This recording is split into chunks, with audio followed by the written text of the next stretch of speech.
There we go. All right. Don't know if anybody's really noticed or not, but the website calendar of events, yep, that was working. All right. All you had to do is walk this way, that's all. The calendar of events is up and running as of Tuesday afternoon of this week. So that's good. Now we can register for classes and do everything again. Remember, Art Fair is August 16th. Keep making stuff. We need stuff to sell. And David, I need David to talk. I know he's here. There he is. Art Fair talk.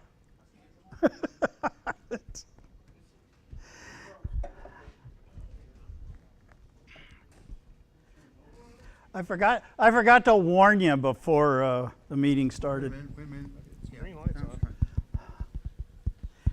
Appears to be on. Okay. I'm David Gronefeld. I am the shop manager, and I also work at the park as well. And on August 16th, there is the art fair that is coming up. And we collect items from the guild members, and then those items are sold during the art fair. Last year, we had a very good turnout at the art fair, and I believe we made over $1,500, I think, at the sales of the art fair. So we did pretty well. So those items you can drop off at the park. I'll put them in the guild shed, or you can bring them in as long as they can fit in my car, and I will take them with me from here and take them to the shop, and I will then label them all, and we'll just tell you should give me a estimated price and what you want for it, and then we'll make that list up, and we'll have those things ready. That's again August 16th, Saturday. All right. Okay. Thank you. You know, I'd have to look for sure, but I think it's like 10 to 4 or 9 to 4, one of those two. But I'm thinking it's 10 to 4. But I'll double check that. All right. What's that? Yeah, we'll have to get the volunteer sheet going as well. Yeah.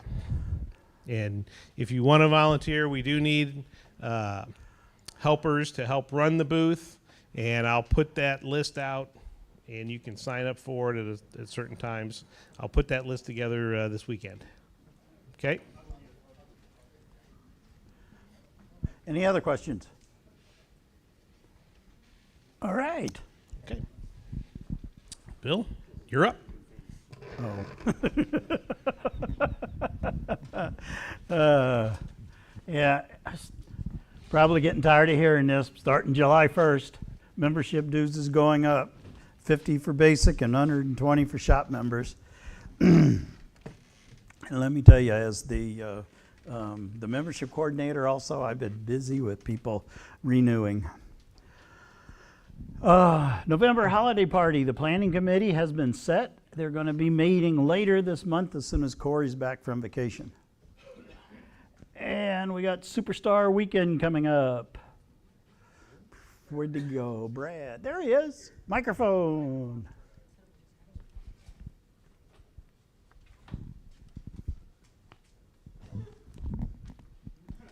Pretty soon we'll have a page with his picture on it. I didn't get time to make it. Am I on? You're on. My apologies if you have a good memory, because I was up here 30 days ago maybe, or close to it, talking about this. We are now 296 days from our next Superstar Weekend. That would be April the 11th of 2026. How many were here last time and heard this? I'm just curious. So a fair amount that didn't. So Roland Johnson is our superstar.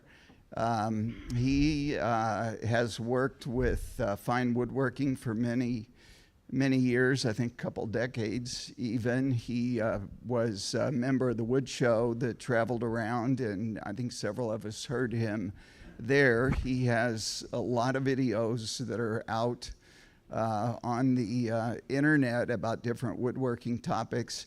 And he's going to come down, and on that full Saturday day, he's going to start with talking about how do you go to a place and select the right wood for your project. What are the variables? What do you need to be thinking about? Wood movement, et cetera, et cetera. Then he's going to talk about once the joinery's done and you've got your piece assembled, how do you finish it so that you're able to how do you flatten it, and how do you make the surface ready, I should say, for a finish? And he's going to talk about hand planes and scrapers and sandpaper and what all the different variables are. And then he's going to have a long discussion in the afternoon with us about the myriad of finishes that are available and what the pros and cons are. He may even, at the end of all that, talk about some new tools that are out in the marketplace that you might want to know about. So that's what we've got in store. The price is going to be $60. That's just a slight bump up from the last couple years, and we're pretty excited. I hope you all are as well. Anybody got any questions? Obviously, you're going to hear this a few more times probably before. Yes? I don't remember the last time we were here for this. Yeah. Can we bring guests that are not guild members? What would we pay? I would think so, but Brian, what's your thought on that? Would you address that, please? Let me address that. Okay. So, this Superstar Weekend is an educational class for that, just like any other class, similar, I should say, like the other classes that we have. So, the invitation for this class is for the guild members only. But if you have someone that's not a guild member that would like to attend, then all they have to do is become a guild member and attend. That's a good answer. Thank you. Dan had, for those who don't know Dan had done this for 3 years. I did it 12 years ago for a couple years, meaning set up this Superstar Weekend. We were a smaller guild, and so anyhow, yeah. Wouldn't we be start taking money for that? Well, I think we were talking about the fall. Yeah, Towards the end of the towards year. the end of the year. Yeah. I'm sure it's in good hands. Too early, you'll forget you did. Anybody else before I lose this? No, thank you. I'm Brad All right, thank you. Bernhard, by the way, too, for people who don't know me. I didn't introduce.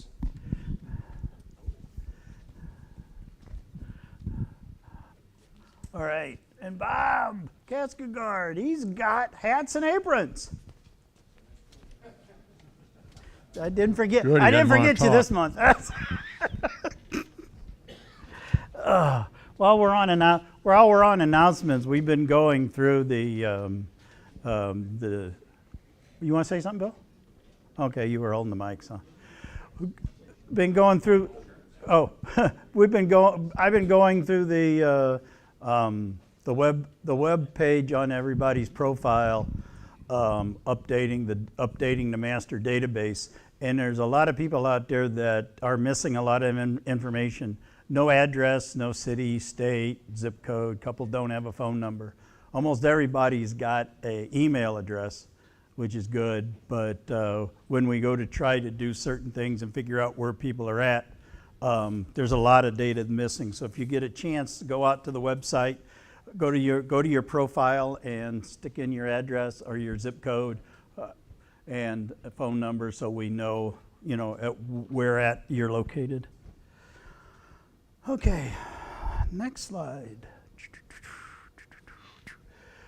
New members, visitors. I know we got a bunch.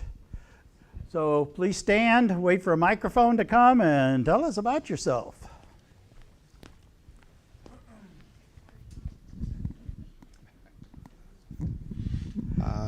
Don Stolberg. I've been doing woodworking for about 40 or so years, just in my spare time, and I haven't had a whole lot of spare time. So, yeah. All right, welcome.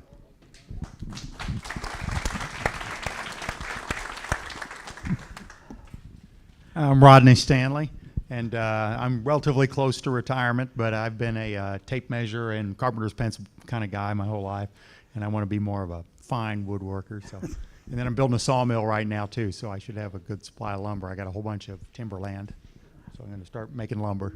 All right, well, welcome. I live down in Oakville, but the property's down in Old Mines, down south of DeSoto.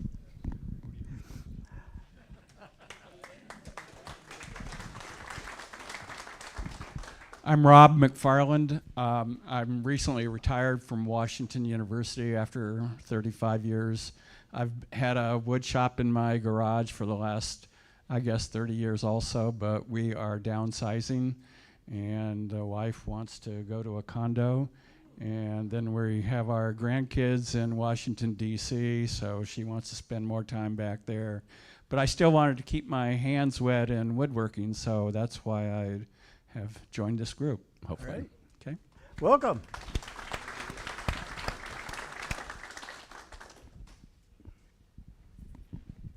Getting your exercise, Bill.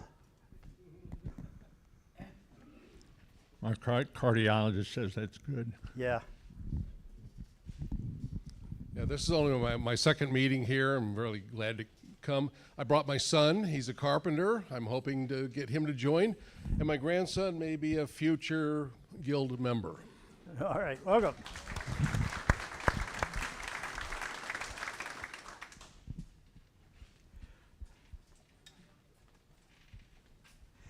This is a track.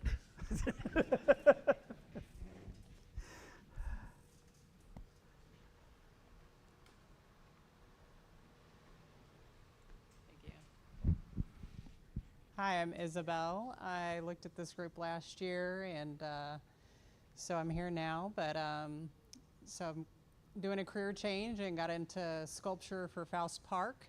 So thought with the shop so close by, that would be convenient.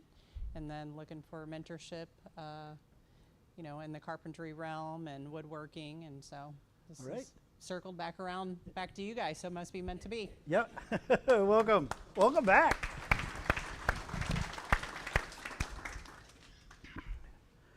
All right. Upcoming events. Would help if I go this way, then I can read better. Shop safety class is coming up on July 3rd, 6:30 to 9:30. We've got fundamentals of woodworking on July 13th and the 27th. Introduction to carving is going to be on August 2nd. And then another safety class, which is the first Thursday night of every month, from 6:30 to 9, and that's coming up on the 8th. As of right now, that is all the classes that we have that I could find that was up on the calendar. There's a fundamentals class starting on the 29th. Oh, on the 29th too?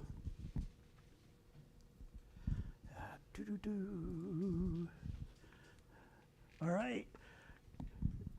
Oh, community outreach. Bob, how many toys did we collect tonight? We collected 58 toys tonight. We have 75 going out. All right. And there's a display of the handiwork here on the table, so if you get a chance before you leave, take a look. And if you're interested in becoming a maker, just let me know. All right, thank you. And now, Tom.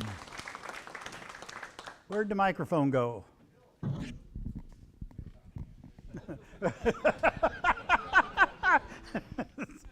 Bill's taking a siesta. Couldn't see you. Thanks, Bill. I've got wood out in the truck. It's parked right outside the door. Help yourself, selves. And it's good wood. It came out of Webster Groves Presbyterian Church. It's church pew wood, and it's all straight oak, no knots. It's very, very nice wood. It is pre-finished, so you may have to do a little sanding. We are going to pick up a couple more pews on Thursday. Tim Bodeker up in North County stumbled upon a 15-foot and a 12-foot, and I don't know how old they are, probably 100 years old, but they're oak, and I imagine it's going to be really good wood. So we'll try to cut some tops, and we may use some of it to make some kits down the road, maybe a week or two. It's a good program. We're going to need more tables because of the storms up in North City. So if we can get more builders, that'd be great. Anybody have any questions? Back over here. Did you do that away? Yes, sir. Oh, okay. Community outreach programs with Home Sweet Home, which is a not-for-profit located in Maplewood, Missouri. They are bring in donations, furniture, kitchen goods, bedding, just about anything and everything to set up a home. They have their warehouse set up like an IKEA. They bring their clients through. They put their client number on the items that they want to take with them. Home Sweet Home runs a pickup and delivery service. So they'll load the clients, everything they've selected onto one of their trucks. Their crew will take it to their home, house, apartment, whatever, and set it all up. It's a heck of a charity. I only know of a couple else, like it in the country. So, we need to get behind them. And we have been. 420 tables in 3 years. And, you guys have really come out and really supported us. So keep it up. There's also a Thank you. channel, I saw a commercial last night or night before last on Channel 9. They're going to run a whole half-hour program on Home Sweet Home. Yeah, it's a relatively, we got in with them. This is our 4th year. They've only been around about 5 years. So. I did reach out to Dan, and he's what I heard a month ago was in the next month or two. So yeah, the other side of the program is everything is either donated, recycled, repurposed. We buy very little new wood. So. Well, these are fooders, which are large oak barrels. You're talking 30 feet in diameter and 15 feet tall. Yeah. Thanks, guys. All right. Thank you.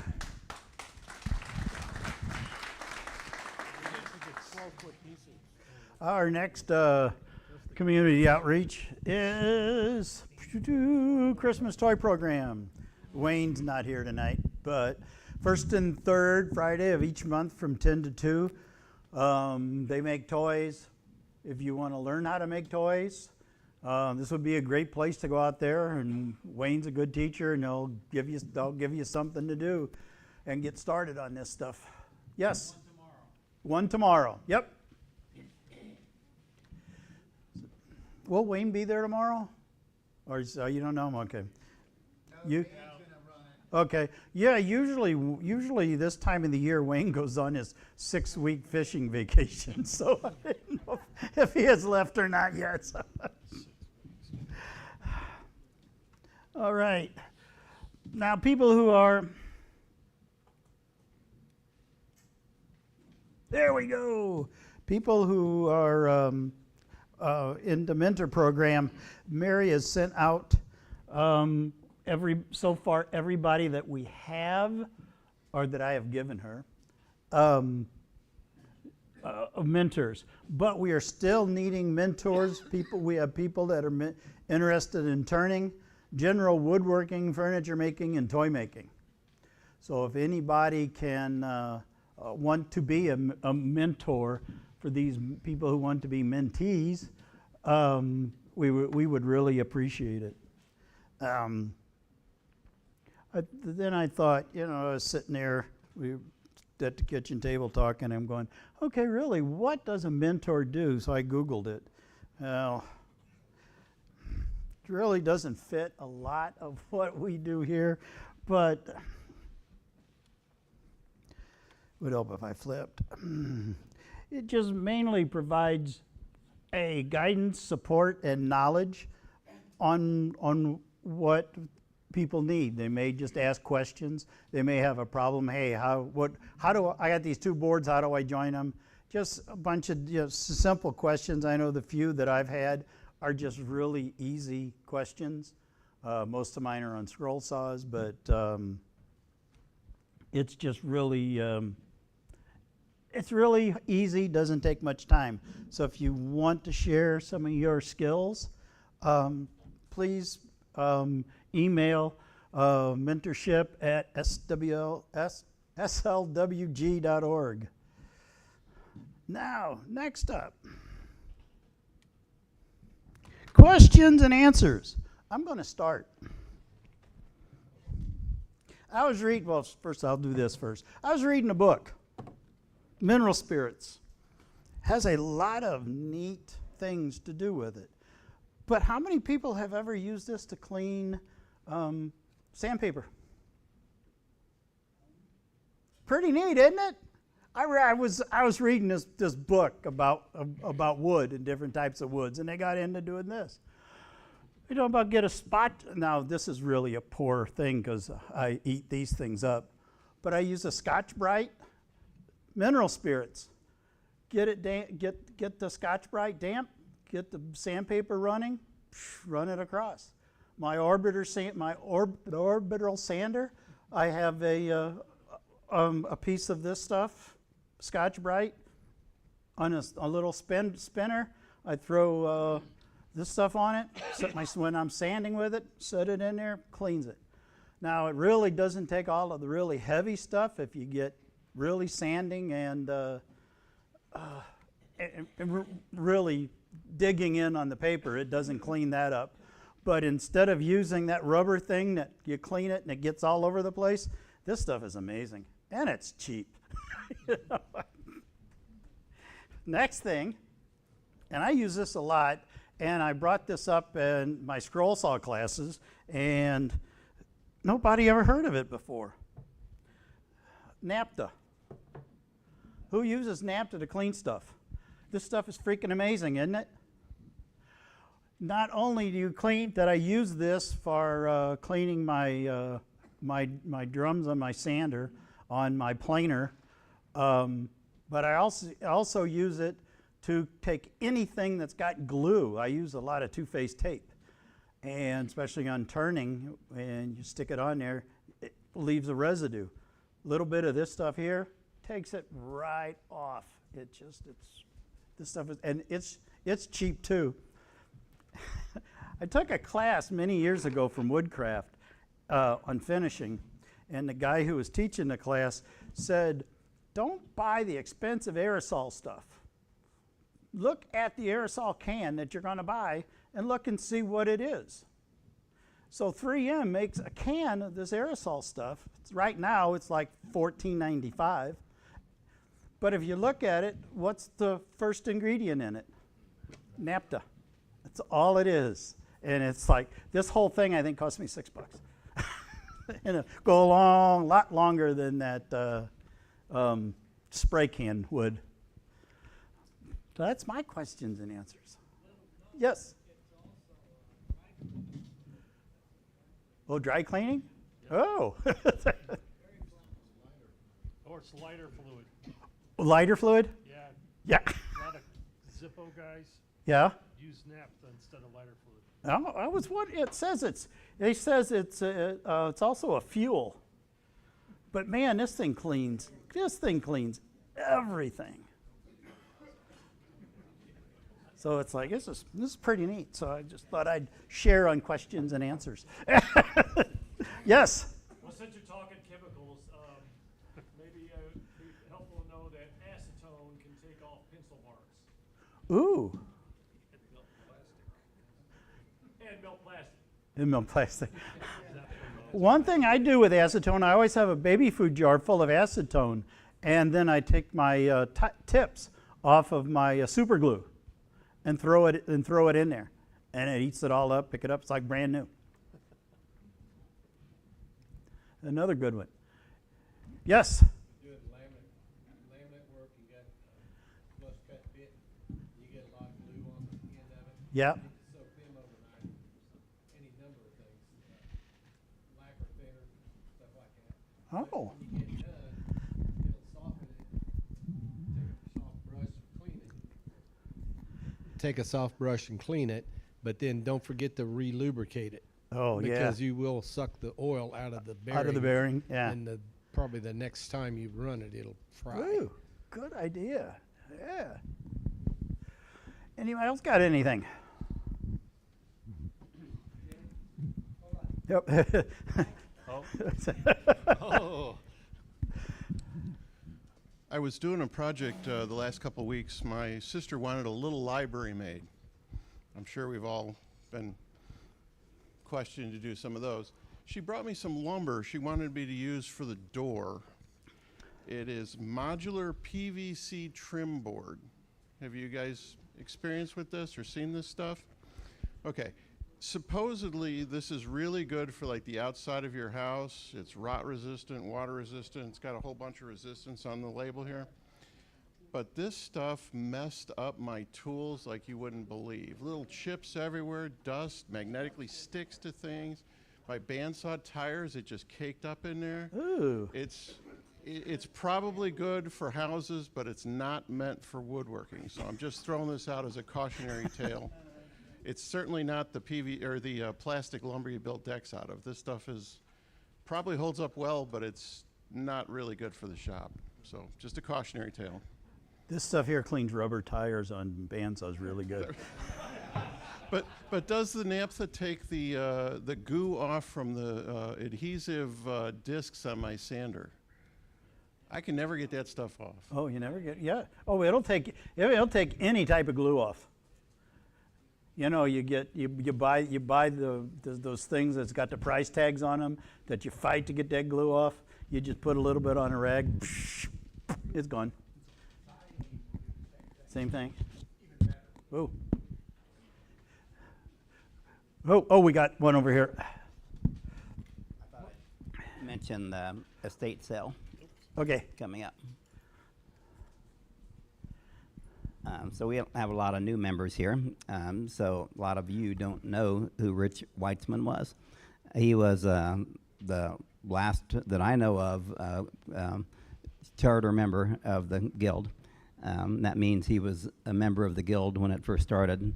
I think he probably holds the record. I don't even know what it is now, but he was president of the guild 11 years. 11 years. 11 years. more than any of us have been to. So he passed away, I think it was April of a year ago. So it's been more than a year ago now. And it's been a long time trying to figure out what was going on with his estate and so on. But finally, I got a call from somebody who's working with his estate, specifically having an estate sale, because Rich's next door neighbor gave them my name. So anyway, I want to apologize first of all that when I put a general message out to all of the guild members and so on, I must not have done a very good job, but I think it was a little bit confusing because he called me last Saturday, and when I was talking about Saturday and tomorrow and so on, I should have been saying the actual dates and everything. So a lot of people were kind of confused. There were 2 days last weekend that he was willing to have woodworkers come before the actual estate sale and look things over and so on. But the estate sale is this weekend, and that's for sure. It's Friday, Saturday, and Sunday, the next 3 days.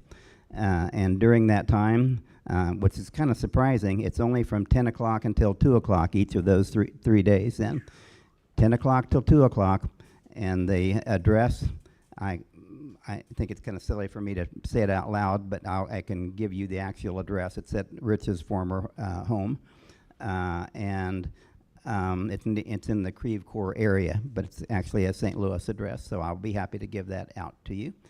And he says that starting on Sunday, anything that are left will be half off. That's typical of estate sales and so on, just so you know. Some of you have had trouble finding the estate sale listed, and I can tell you that it actually exists. Specifically, it is under estatesales.net and then under Zia's Estate Sales. So I know that Bob Danner and Dan Lender have found it and have looked at to see kind of what's there ahead of time instead of just going and showing up. So it does exist. You can find it that way. So hopefully anybody who has any interest whatsoever, there are lots of things there potentially, but remember it's only from 10 o'clock till 2 o'clock each of those days. And it's on things are on sale as of Sunday for what did I say? Half price? Half price. Yeah. Okay, any questions about this?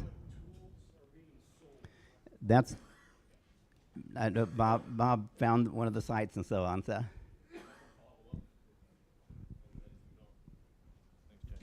So there were about 4 of us there yesterday, based on the email that said tomorrow. We got on Wednesday, so we showed up yesterday.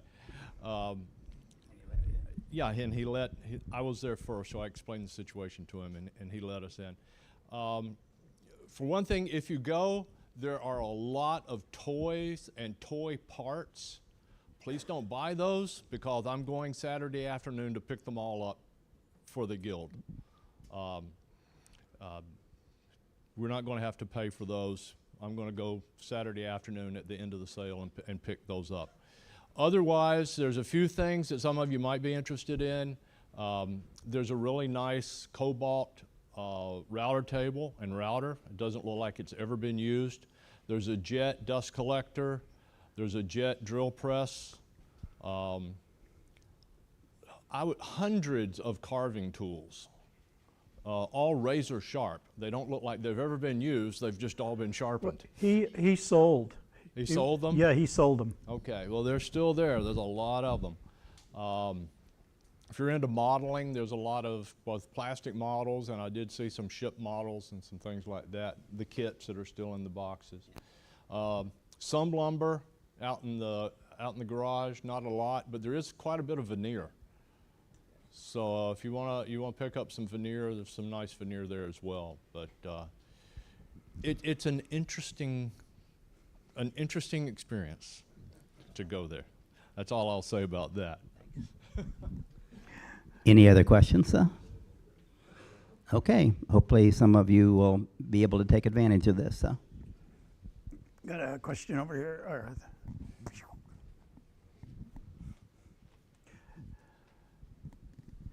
Yeah, I just wanted to add a little bit to your showing naphtha. In marquetry, I end up using a lot of, maybe I should stand, domestic and exotic woods in particular have a lot of oily residue in them. And so a very nice thing about naphtha too is it dries quite quickly. So I will periodically, as I'm doing marquetry, wipe a little bit of naphtha across the top just to kind of see what the pieces look like when they're brightened up. But when I get ready to finish a piece, I use it to clean that oil off of the exotic woods, in particular woods like ebony that I may have contrasting right next to holly.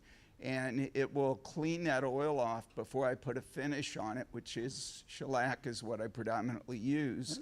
And it cuts down on the running. On the bleed. And then the other thing I started doing, because I still even doing that, was getting a little bit of bleeding, is I started floating shellac in a spray can for the first couple coats over the top, and it will sit down.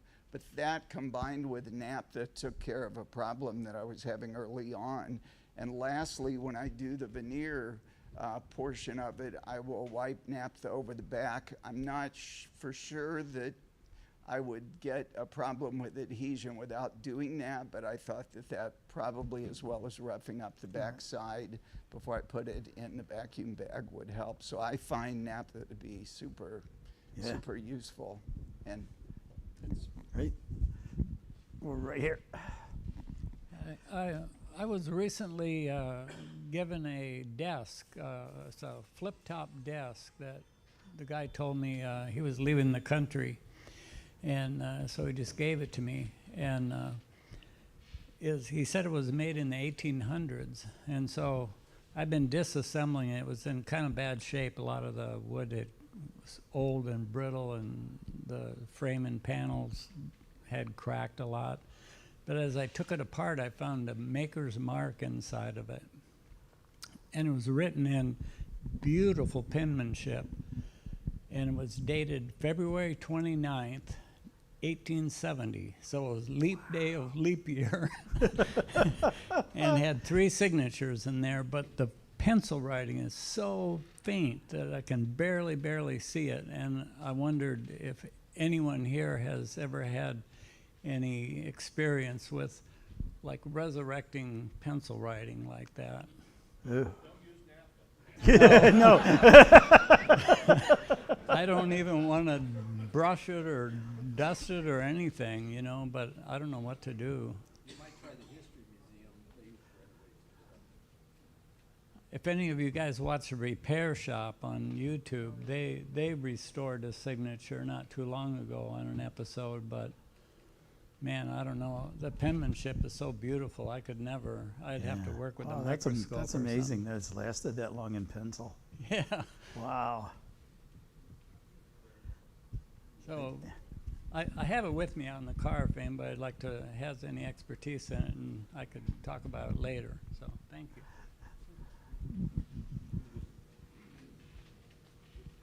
All right.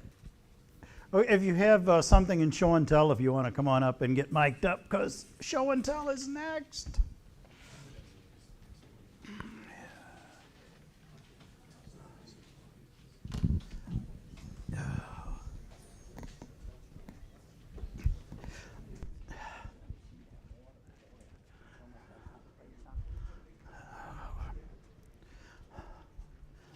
Is it on?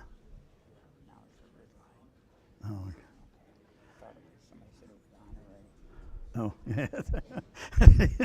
Yeah, it's cool. Yeah. Oh. Do you want to go first? Yeah, I'll go first. He's got a mic. I got a mic. That's right.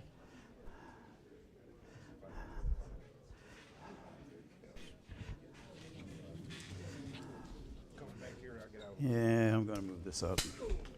Remember to take your raffle tickets. Yep. All right. Yeah, I'm going to roll it out. You know, a month or so ago, Tom made a little bitty one and had it at the shop. Well, I made this one a long time ago, and I said, well, it was out in my garage because I'm cleaning up my garage because I was making doors and stuff. But this is my vacuum system that I use for all my small tools. I got part of the idea from the one we got a rack at the shop that's got a spot for all of the tools and stuff. So I built that in there, and I keep all of this stuff together. One other thing that I did and I use is I got a foot switch, so I don't have to reach down here and turn it on and off. So when I'm sitting there working on anything, I just step on it with my foot and it turns it on and off. And it's kind of neat. I just thought I'd bring it and show it. It was something. Other thing that I have is on my floor sweep and sweeping the floor, I got a two-face taped a magnet right here. So when I go across the floor and stuff, I pick up nails and things, and it don't go in there and damage anything else. So, but that was just something that I had some spare wood around, and I just went. I'm tired of lugging this vacuum cleaner and the thing around and moving it around. So I just did this, and yeah.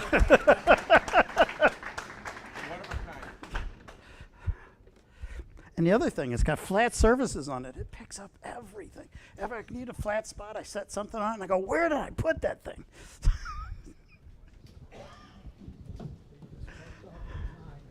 A few months ago, a friend of mine passed away, and he asked me to make an urn for his ashes, and he was very specific about the wood he wanted used.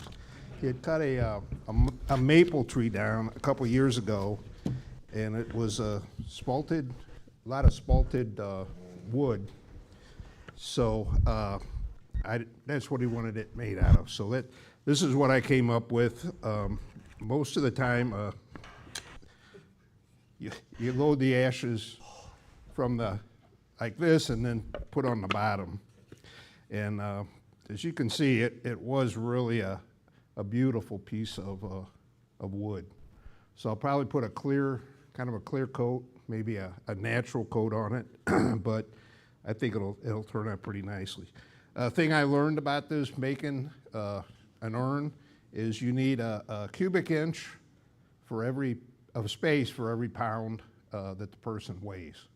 Now, this is only going to hold about 1/4 of his ashes. The others are going to Colorado and different places. So, kind of a, first time, kind of a weird project, but he'll appreciate it. So, thank you. Oh, I guess nobody's got any questions.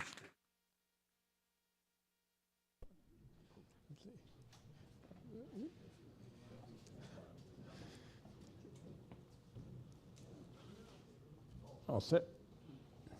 Hello? Yeah, anyways, my name is John Ferreira, and I guess you know me by now. But I've been turning, this is actually oak, and this is what I started out with. This is the same tree. I wait till it gets really punky and rotted, and I use 50% lacquer and 50% lacquer thinner with dyes in it to stabilize and harden the wood before I turn it. But that's one piece I did. I call it the Van Gogh vase. And then these are all red bud. And this is what I start with for red bud. I let it age for a couple of years. And then once it cracks, I fill them in with coffee grounds and CA glue, thin CA glue. And then that's completed. I've got these down to about 1/8 of an inch in thickness. But if you can see, all the cracks on here have been filled in, and they actually will glow in the dark. And this is another piece of red bud that was dyed, first it was dyed green, and then it was dyed blue after turning. And that's it.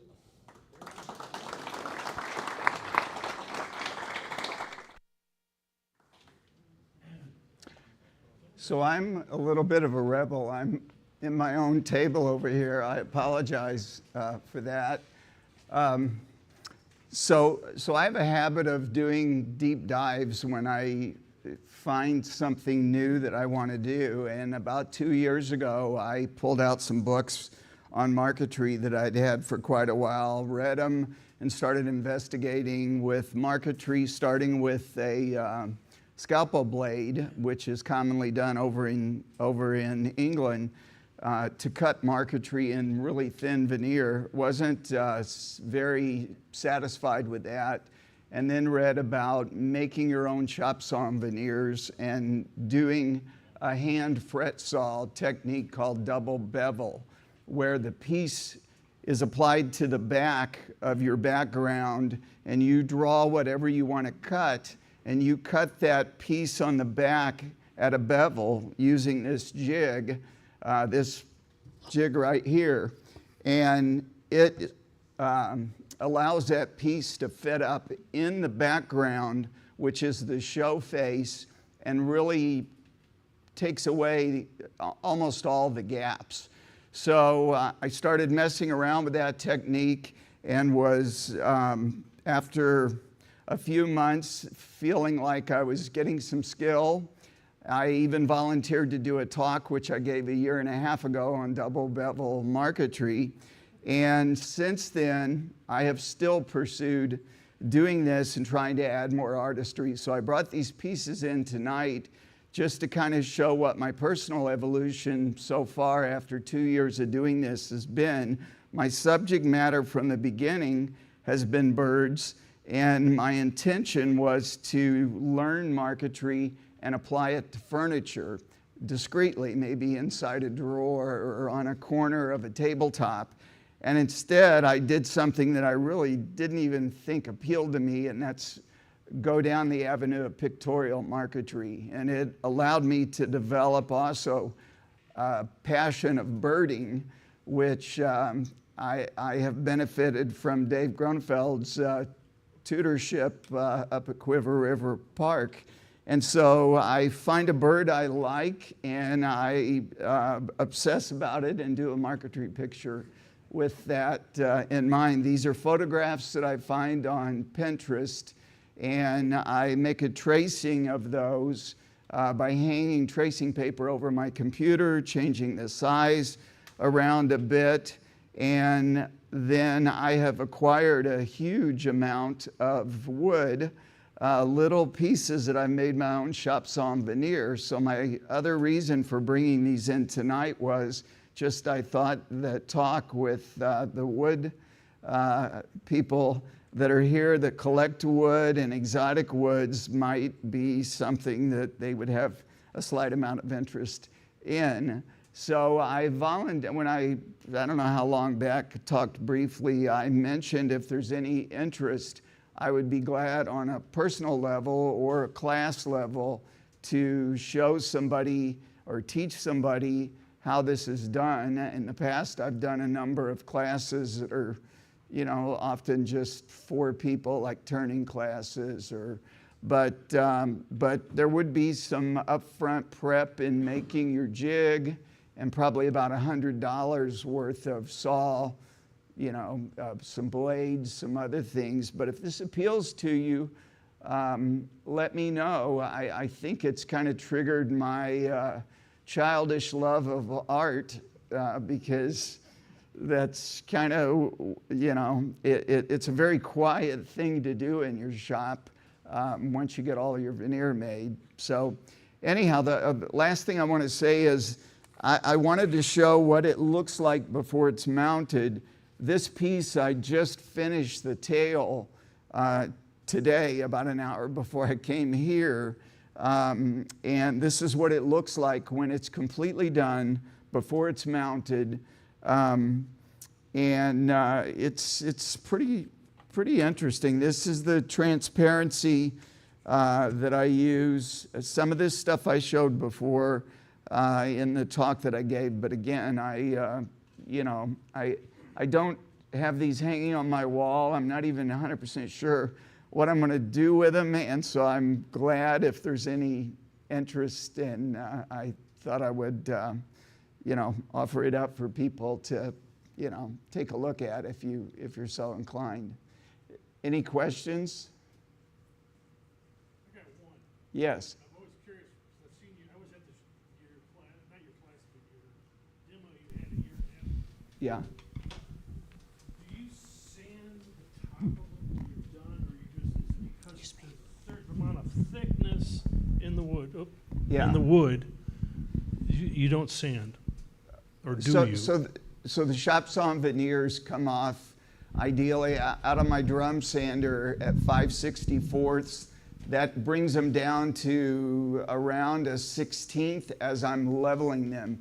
So each piece that you put in, you're giving some sanding mixed with the glue, not that fills a line you can see, but just makes that piece set solid. And, sometimes 5 minutes later, I'm cutting an edge off of that, applying an adjacent piece. If it's a big piece, then I may move and work on something else and come back, but you're kind of building these out in steps, sanding as you go with each piece, and at the end, I use a scraper, sometimes with a burr on it, to level the top before I go ahead and put it in a veneer bag. So it's, like I said, it's about a 1/16 of an inch. They're on 3/8 inch Baltic birch plywood, which is stupid expensive these days. I thought this would be cheap to do, then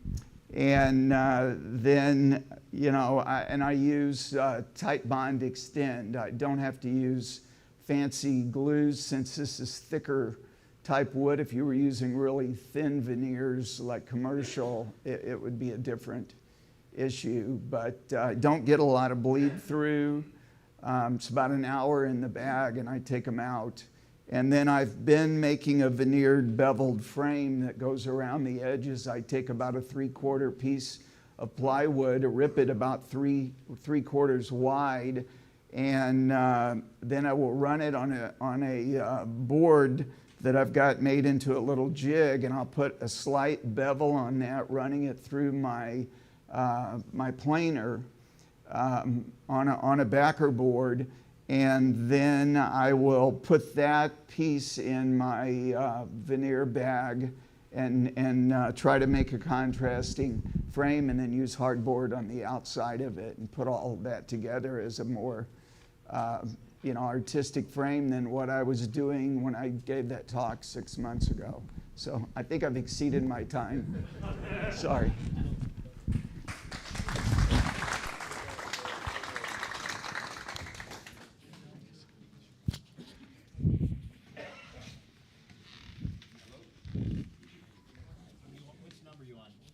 He's on number 1. Hello, testing. Yeah, good. Hey, good evening. I'm Ron Romiti. I was at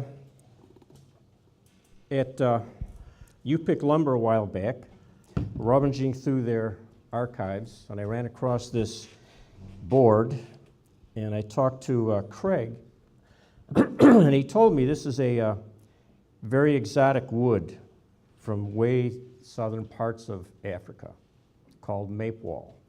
It's very rare. You very seldom see this. So I figured I'd buy this and I'd make something out of it. So as the audience goes completely silent thinking, what the hell's this guy talking about? I actually made this piece of wood out of 2 pieces of wood. 1 piece of maple and 1 piece of walnut. Milled perfectly, same size, same width, same thickness, and stuck together with double-sided tape. Then you draw a design, and you cut it out with the bandsaw and glue the opposite pieces together. And if you're lucky and you get some nice clean joints, you come up with a very interesting design. And the hardest part is to get a clean cut. I'm not very proficient with the bandsaw. I can make a good straight cut. Curves are difficult. And to cut this, you can't stop. When you stop cutting with the bandsaw, take the tension off the blade, it'll wobble and makes a notch in the piece. So this needs to go, as far as I'm concerned, pretty much non-stop, start to finish, to get a nice clean seam, and the 2 pieces fit together very well. So I made a top, a little drawer inside. This piece basically is the opposite piece from this. I flipped this one over so they don't match exactly, but you end up, out of 2 pieces of wood, you end up making 2 boxes. The trays, everything is made. The only thing that I purchased here was the hinges. Everything else is shop made. The handles, the trays, and that's it. And I would like to, Mr. President, donate these to the art fair. Ooh, all right, thank you.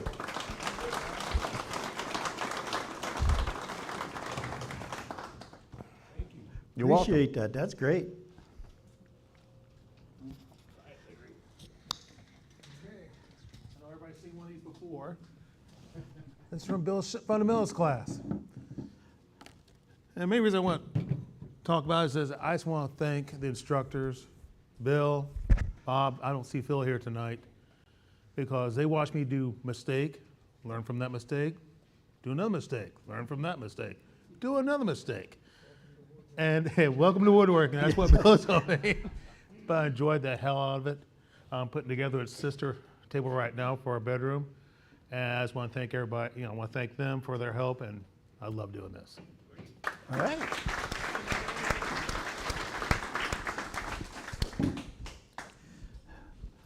Right. Oh, go back.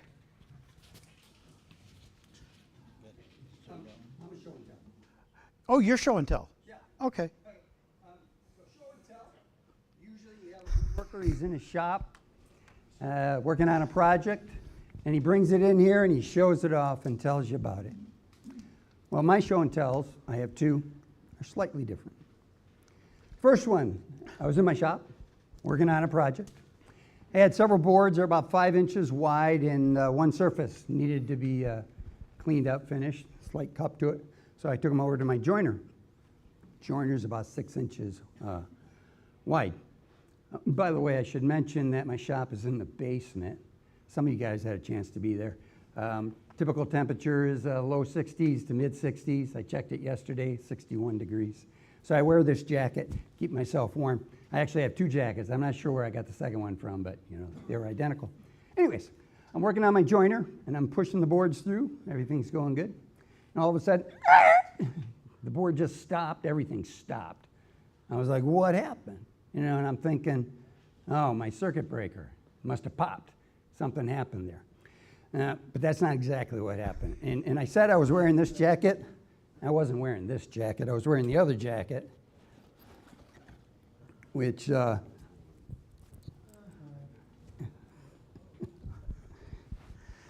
looks a little different than it used to now. So my show is this, and my tell is on me. This is what stuck.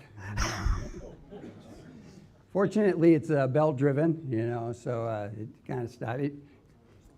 That happened to my jacket, not to my skin. So that was, you know. So I was trying to figure out what exactly happened. I know this is a little loose, but I've worn them for years down in my shop. But, you know, it was 5 inches, 6-inch joiner, you know. I'm thinking the safety cover might have been pushed further open than I'm used to. I do a lot of edge jointing, not surface so much. And I just wasn't cognizant. So, you know, you worked in a shop for years, you think you know everything. Well, I don't think I know everything, but you think you know a lot about your shop. But just be aware that, you know, so I should have taken a step back and I should try to ask myself this, and I'll work on it. You know, is there anything I should be thinking about this time around, you know? So that was my first show and tell on me. My second show, I need a controller. Oh, you need this. Oh. The laser pointer? Yeah.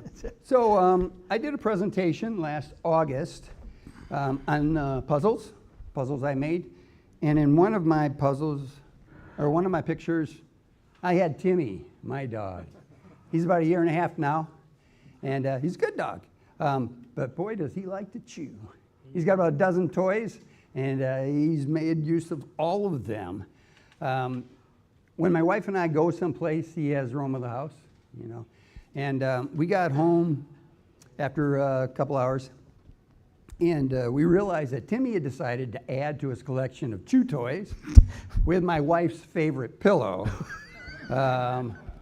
Let's see, how do I, right there is the pillow. It's been disemboweled, and there's most of them, and there's the rest in the other room.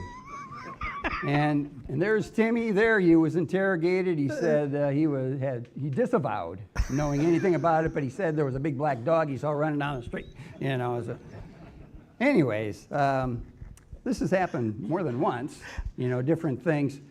And so my wife went to the vet and said, "Hey, you know, what can we do about that?" And the vet said, "Oh, you know, puppies. A lot of puppies. They go through separation anxiety." Yeah, whatever.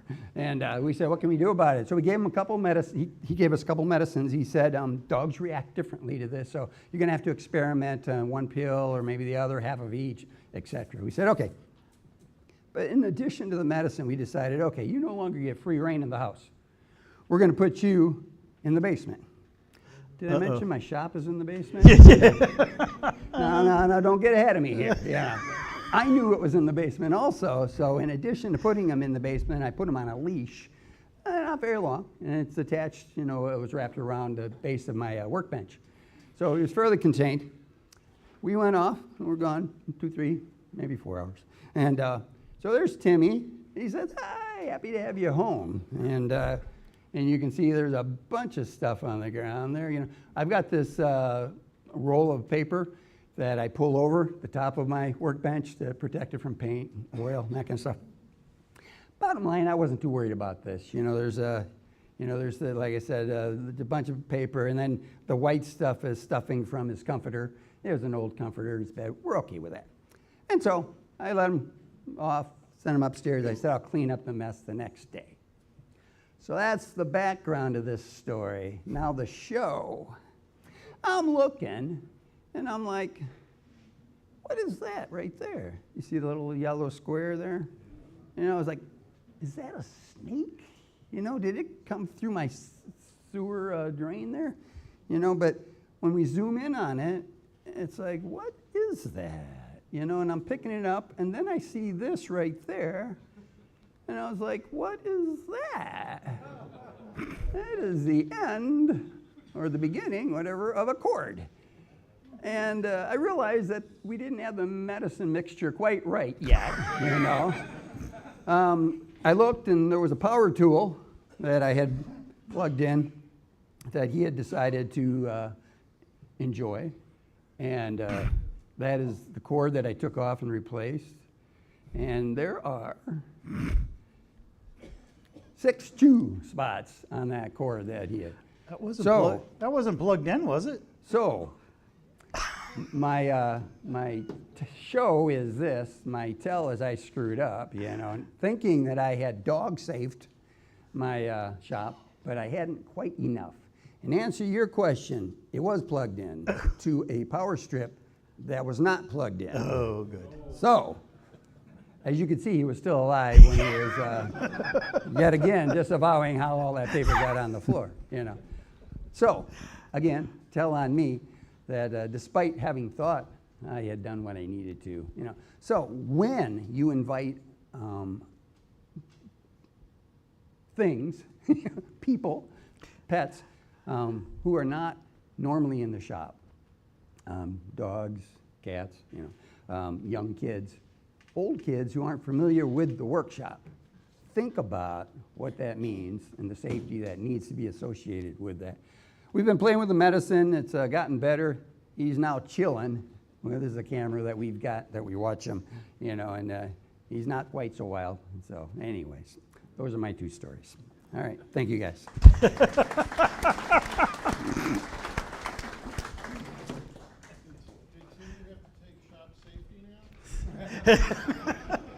Kimmy should. You saw that picture where I had the puzzles and I chipped a bunch of stuff and not him.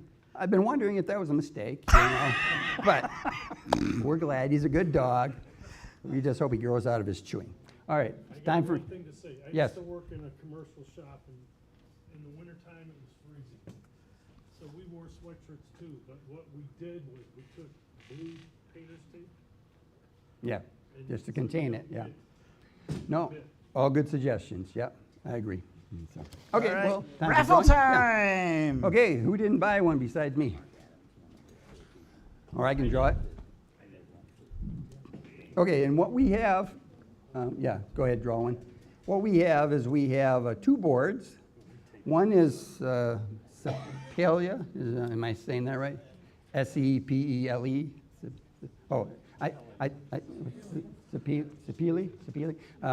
It's like a mahogany. It's a nice thick board. I think this is 8/4 by probably 6+ feet. Donated by UPIC. And then also you have donated us a board. You know, what can you? Camper. Okay. So those are available, and then we have 2 $50 gift cards, one from Rockler and one from Woodcraft. The number is 41, I'm not going to read those anymore, 0152. We have a winner.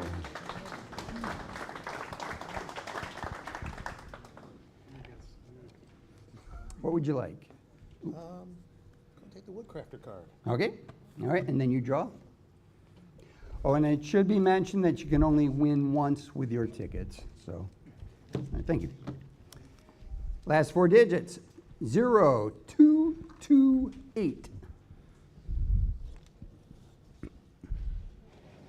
We have a winner.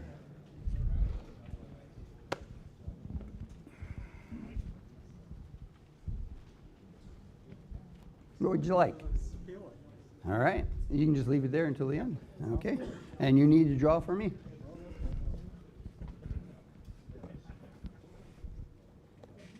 Thank you. 0240. 0240. Hey, that's me. Who's that where is behind me? our curtain? I'm here. Okay. You have to be in. You have to be in. I was to win. I was setting up a box to throw the badges in. What do we got left? We have a gift card, and we have this board here. Ooh, I think I'll take that board. All right. All right. Ooh, Let's see that's the nice. numbers. The one in the middle. And you draw.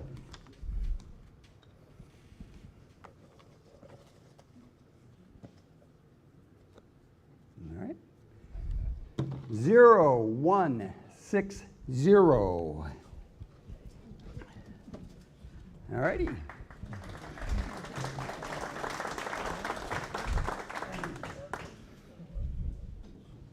you very much. Here we go. Nobody else said anything, so I figured we were good. All right, thanks. I'm done. That's it. All right. Now we got Gary coming up. I can't pronounce that last name. Rue? Okay. Gary coming up, Rue, with the Wood Collectors Society. We saw this about, I guess, 5 or 6 years ago, and man, did I learn a lot, and I'm glad we can have you back. This is really great. Am I live? Yep, Yep. Yep, you're on. Let me get up here and talk so I can see people. Yeah, got to use the stairs. Oh, good evening, everyone. Great to be here. I think this would probably be about the 4th time ever. I think probably 20-something years ago, maybe, I was here. I don't think in this building. You met somewhere else. I'm getting old. I think somewhere in Creve Coeur, was it?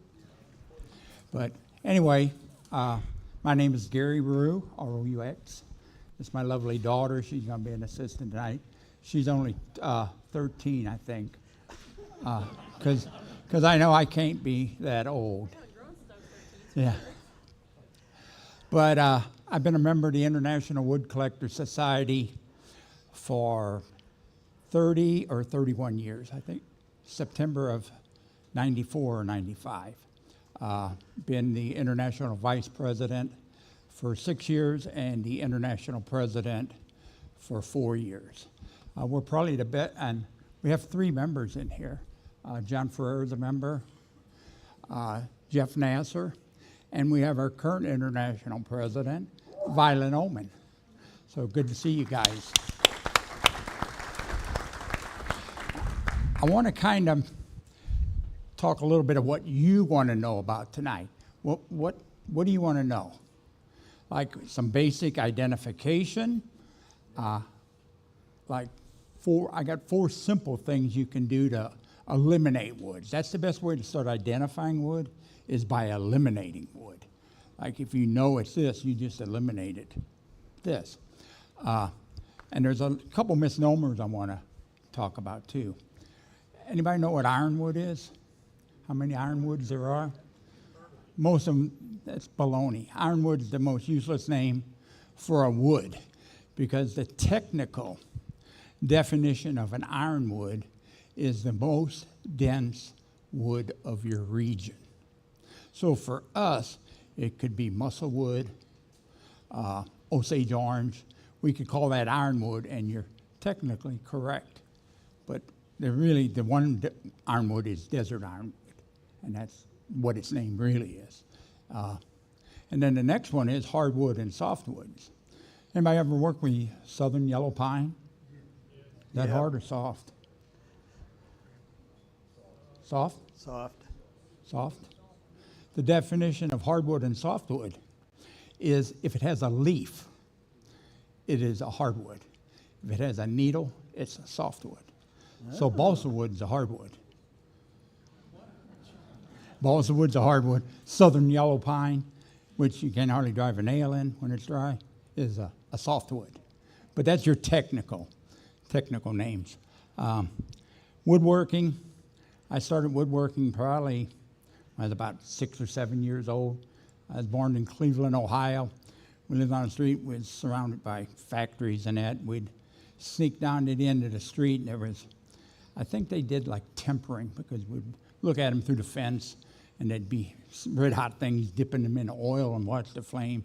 And we'd sneak out in their lumber yard over the fence and reach up through the chain link fence and get a board over a 6-foot fence, and we'd make boats or whatever, because we were close to Lake Erie.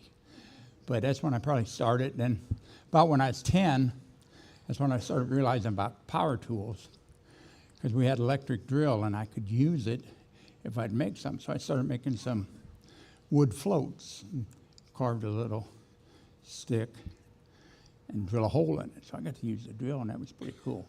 So probably since I was 10, I was really starting to do a lot of woodworking. But let me get started here. The first thing, and I probably need to move over. We're going to talk about trying to shift this table a little. Can we do that? It's hot. I guarantee you it's hot. Is it? How hot? It ain't that hot. I can hold it quick. If we drag that in so I can get through. And I think we can still see the bottom of the screen, correct?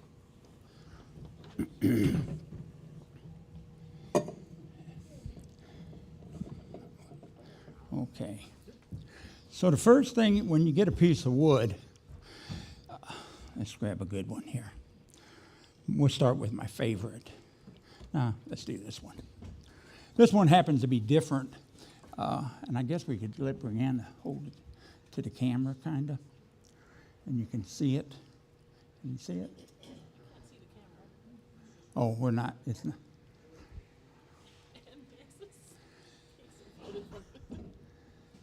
Okay. If you look at that's a piece of elm, and if you look, will it zoom in? You see this right here? I call them little Z's. Can you see it? How elm will do this? Them real tight. And if you look at the piece of wood, it's very, very pronounced.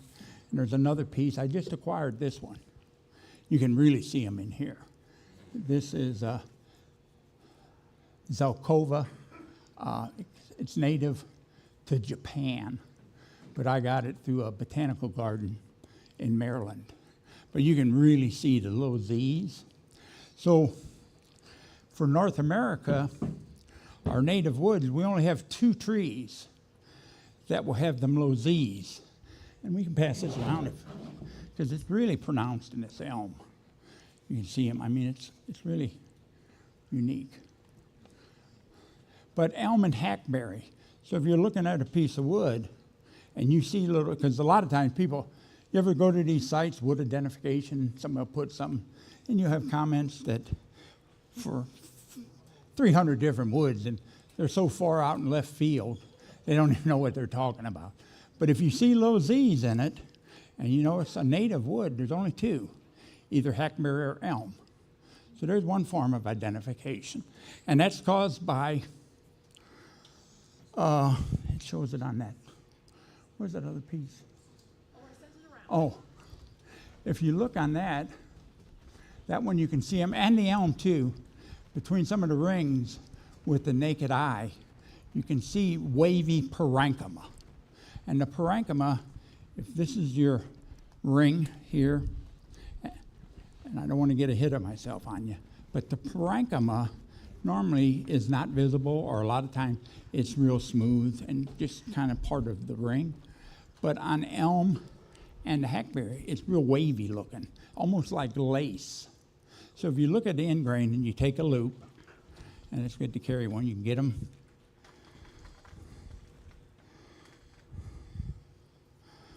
Like that, and you look at that, a 10-power loop, you can buy them cheap. I think I bought 10 of them for $12 or something online, because I want to do a wood identification class at my shop. But you look at that and you can just see them. So there's the first way, is by the parenchyma. And also that one going around, you can look at the wood and you'll know the groups. Between the rings, you'll either have ring porous or ring diffuse. And that's your pores, and they're like straws, just like a bundle of straws. And they're either the one with that, I don't even have that name memorized yet. Zelkova. You can actually see it. I mean, so identified that it's ring porous. I mean, they're just in a tight band right at the beginning of the early growth. You got early growth and late growth on a tree. Yeah. Just you can see the rings, how the pores are right in them. You can see the rings. The pores identify the ring easier than the actual ring. Oh, I don't think it can. But you pass it around, but you can look at them, and I'll have them up here for a while. Yeah, let them look at it. Then the next one is your rays. And a lot of you guys know what ray flake is because you've seen white oak. That's probably the most pronounced one. But we got a couple others. This one, you see, they market it as leopard wood. It's not leopard wood. This is actually lace wood. It's native to Australia. I stole your pencil. It's native to Australia. And they found out, they brought them over here, and I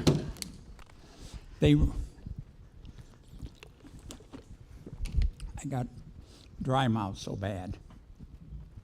But they brought them over here from Australia into South America for overstory trees on coffee plantations. So, because coffee trees are a understory tree, so they planted them, and all of a sudden they're like, wow, this is really cool. This is great, we can market it. And they grew fast.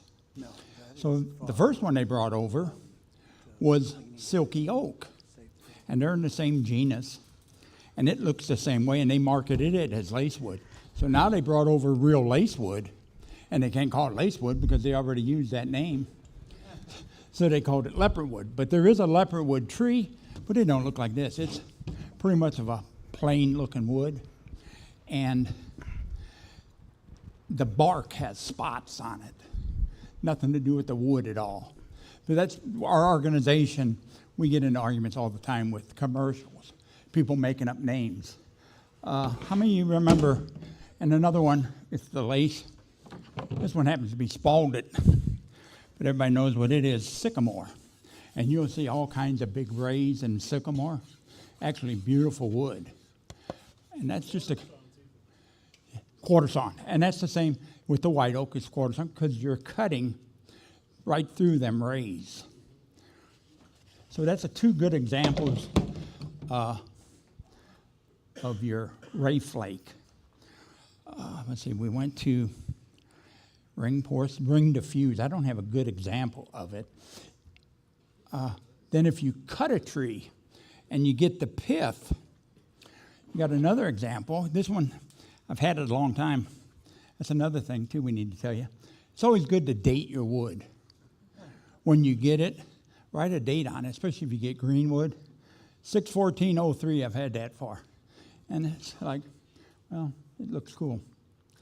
But you can see the pith, and it's hard to see them because they've been bumped in more.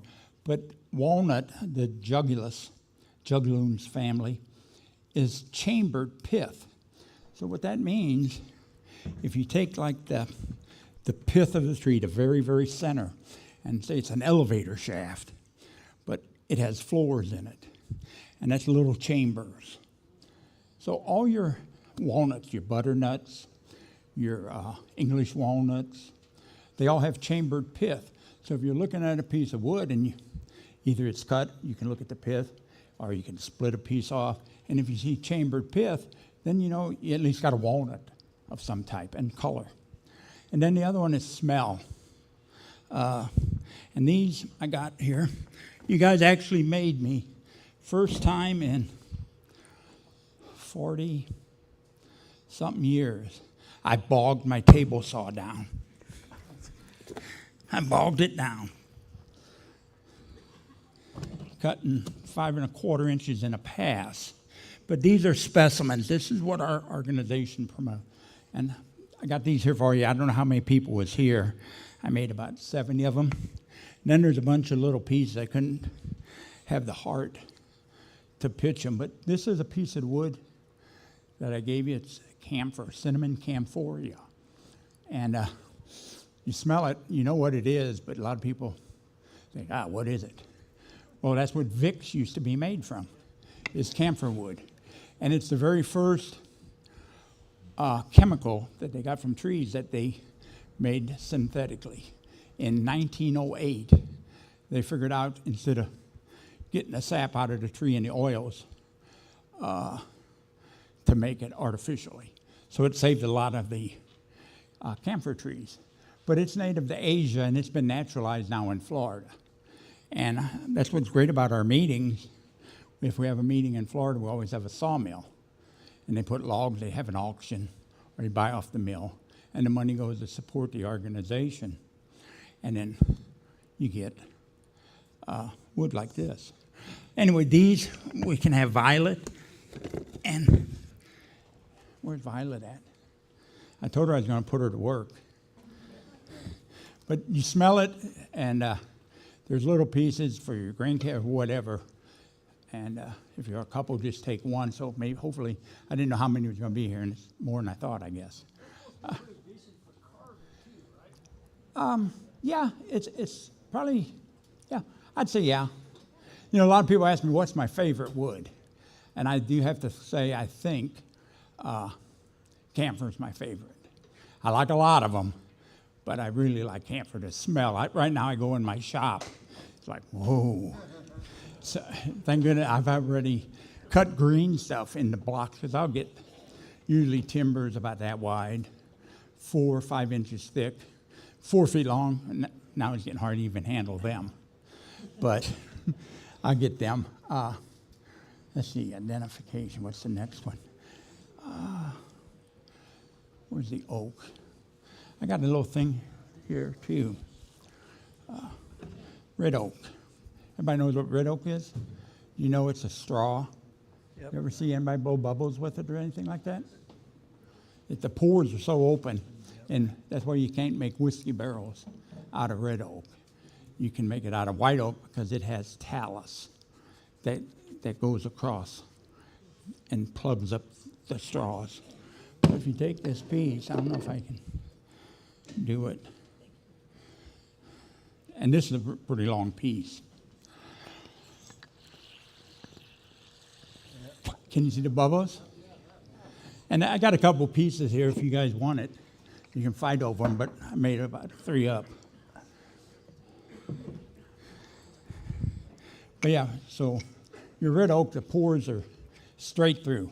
So if you look at a wood, and you know, because there's books you have for references, but if you see that it's ring pores, and it's open, so, and then you got your rays, because the oaks have visible rays. All wood have rays, but some you cannot see. You know, you got to have a microscope. But we got them there. If anybody wants them, while we're doing that, let me do one other one. And I told somebody about it earlier. This is called logwood. Wood in your head to be clear. Back in the 1500s, when England was coming over and France, back then they didn't have dyes. You know, their clothes, they had their wool, and basically a wool color, you know, kind of a grayish. Well, they found this in the Caribbean, and they almost cut it to extinction, because you take this and the water, hopefully it's hot, but I just ran it through the joiner just to make some shavings. And I'm just going to do a little bit, and hopefully it'll go slow for you. Can you guys see it? Can you see it? And this has been, everybody see it? That's what your blue jeans, that's the dye for your blue jeans. They almost cut it to extinction. Now it's all Thank goodness they figured out how to do it. But they'll turn real purple. Logwood, log, L-O-G, period, logwood. The Caribbean, the whole perimeter of it. And if somebody wants the shavings, you guys can have it. It's just a great teaching experience. We talked about that. I have books up here too for you guys. We was talking about ironwoods. Let's get back on that again. This here, you guys all know what this one is. And we got to watch Violet. She has an addiction. This is the Osage orange. Again, look at the rings. All the pores are exactly on the very edge. You cannot see the brays. And then their next clue is color. You got, your color wood. You got your walnuts. Okay. Then you got this by color.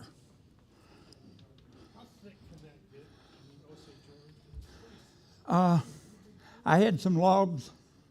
They're about that big round. That's the biggest I ever saw in Collinsville, Illinois. They cut it down because it was in the front yard. And when I went by, I was watching it for years. I drove by, it's like, there's a truck there, they're going to cut it. And by the time I got back around, they had it sliced up into blocks. Like that, I grabbed my brother. It's all me and him could do to pick up. And I loaded up probably about 10 or 12 of them. I got to have water again. We're getting darker now.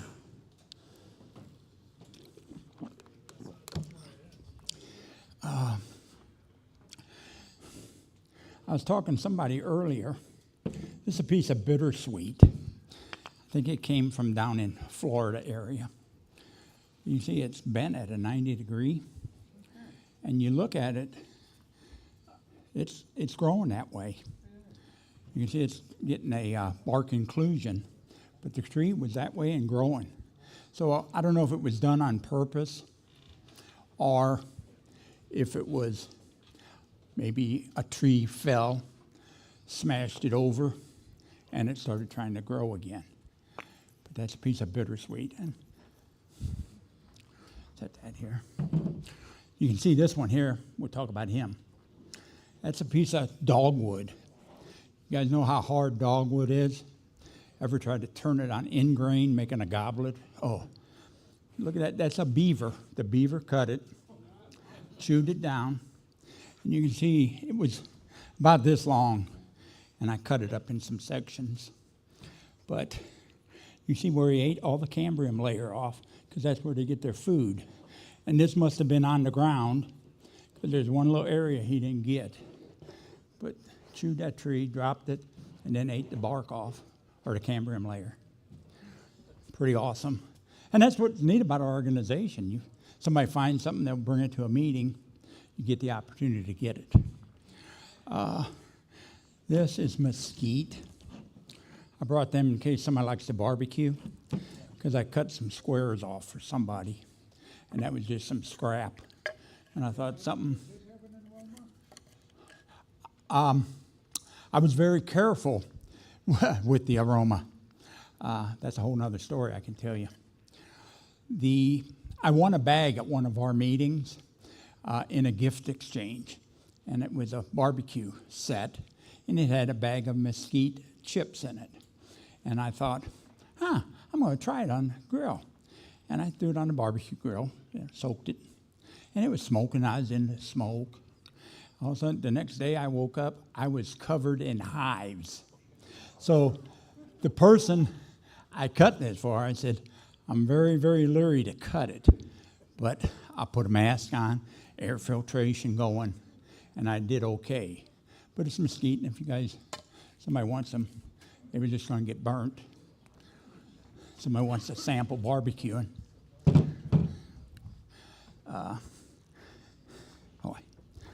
How many of you guys ever watched Axeman? That's all? Great. Remember Bobby? What was Bobby's name? Bobby, he was the first one. And then they had the Swamp Loggers, which was Greg Chapman.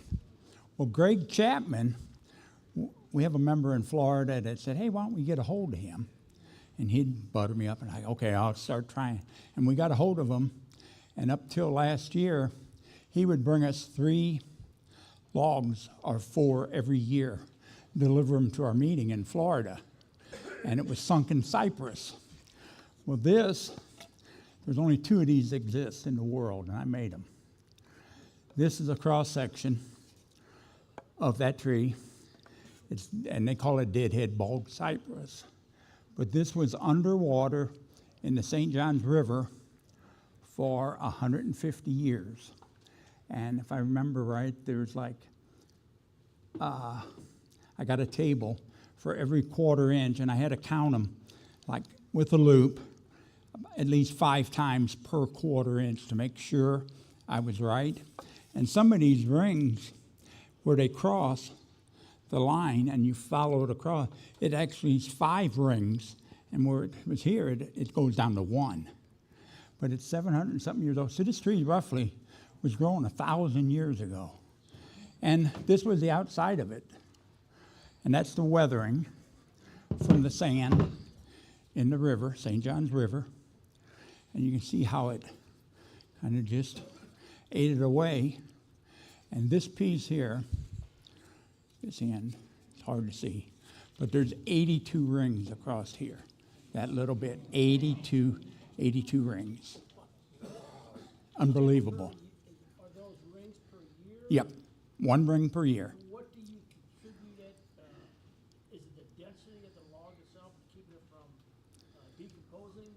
No, it's any wood, the same as the elm that's going around. If you get wood buried and it stays wet, it'll last thousands of years. It's just there's no oxygen to cause rot. Like that elm, where's the elm at? It's in, I recovered that on a job site in St. Charles, probably in about 2006 maybe. We was out and I was on a grade check with the soils engineer. And the farmer came out that sowed the ground and was just talking. He said, you know, right in here there used to be a gully. And I filled it in. I buried some logs down in there. Well, as soon as the soils engineers heard that, stopped, had to dig it open because if, you know, not properly compacted fill. So pulled it up, and the log was in pristine condition. And it started turning gray. And eventually, like oak, you'll see a lot of bog oak, they call it. And it'll get black. It'll be jet black after about 500 to 1,000 years. And that's the tannins in there. And I've made some experimenting on my own. Took ammonia. Because my career, I was a civil engineer and surveyor. And I thought, you know what? We used to have an old, this years ago, had the old diazo machines that had the jug of ammonia. And when it got old, it slowed down. Well, I saved them. Jugs. And I thought, I'm going to put some in there, seal them up. And I left some just plain old fresh cut white oak. And I left them in there for 18 months, and they were black. I got them somewhere in my shop, but should have brought a piece of it. But it's jet black, like this. This piece of African blackwood. And I liked it because the outside, you can see like the bark, the grain, texture of it. I like my samples big. I'm one of the wildcats in the organization. I don't want the little bitty specimen size. I want big humps, something you can grab and hold, hit somebody with. This one's a brand new one I got, and I know. How long do I got to talk tonight? How long? 20 minutes yet? Okay. This one it's called cork tree, but it's not the real cork that they get in Portugal for wine stopper. But you can see it's a very heavy bark. But I cut that off with a chainsaw to get some slabs, and this was going to get burned. I'm like, I can't burn that. It's like, that's cool. And I ain't got the heart to figure out what side I want to cut because I got an 8-inch joiner, and I'd like to get a clean face. But isn't that beautiful? but it's cork tree. That's one of my newer acquirements. Brianna, why don't you turn that off? This one here, somebody wanted me to make a desk thing, and they wanted to put their nameplate on it. And it's a piece of Zeracody. And I made this, and I all of a sudden flipped it, and if anybody saw it up here, there's a circle here where the grain's just, I don't know what caused it, but if you follow it through, that dimple is right above it.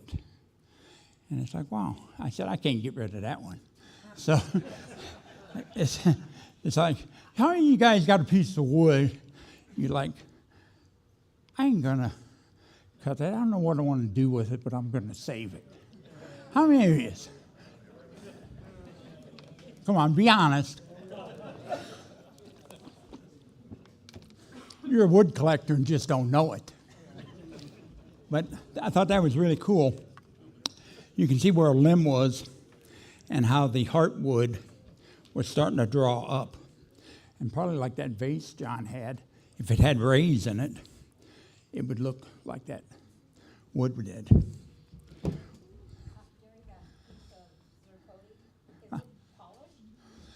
It's just like a friction polish on it.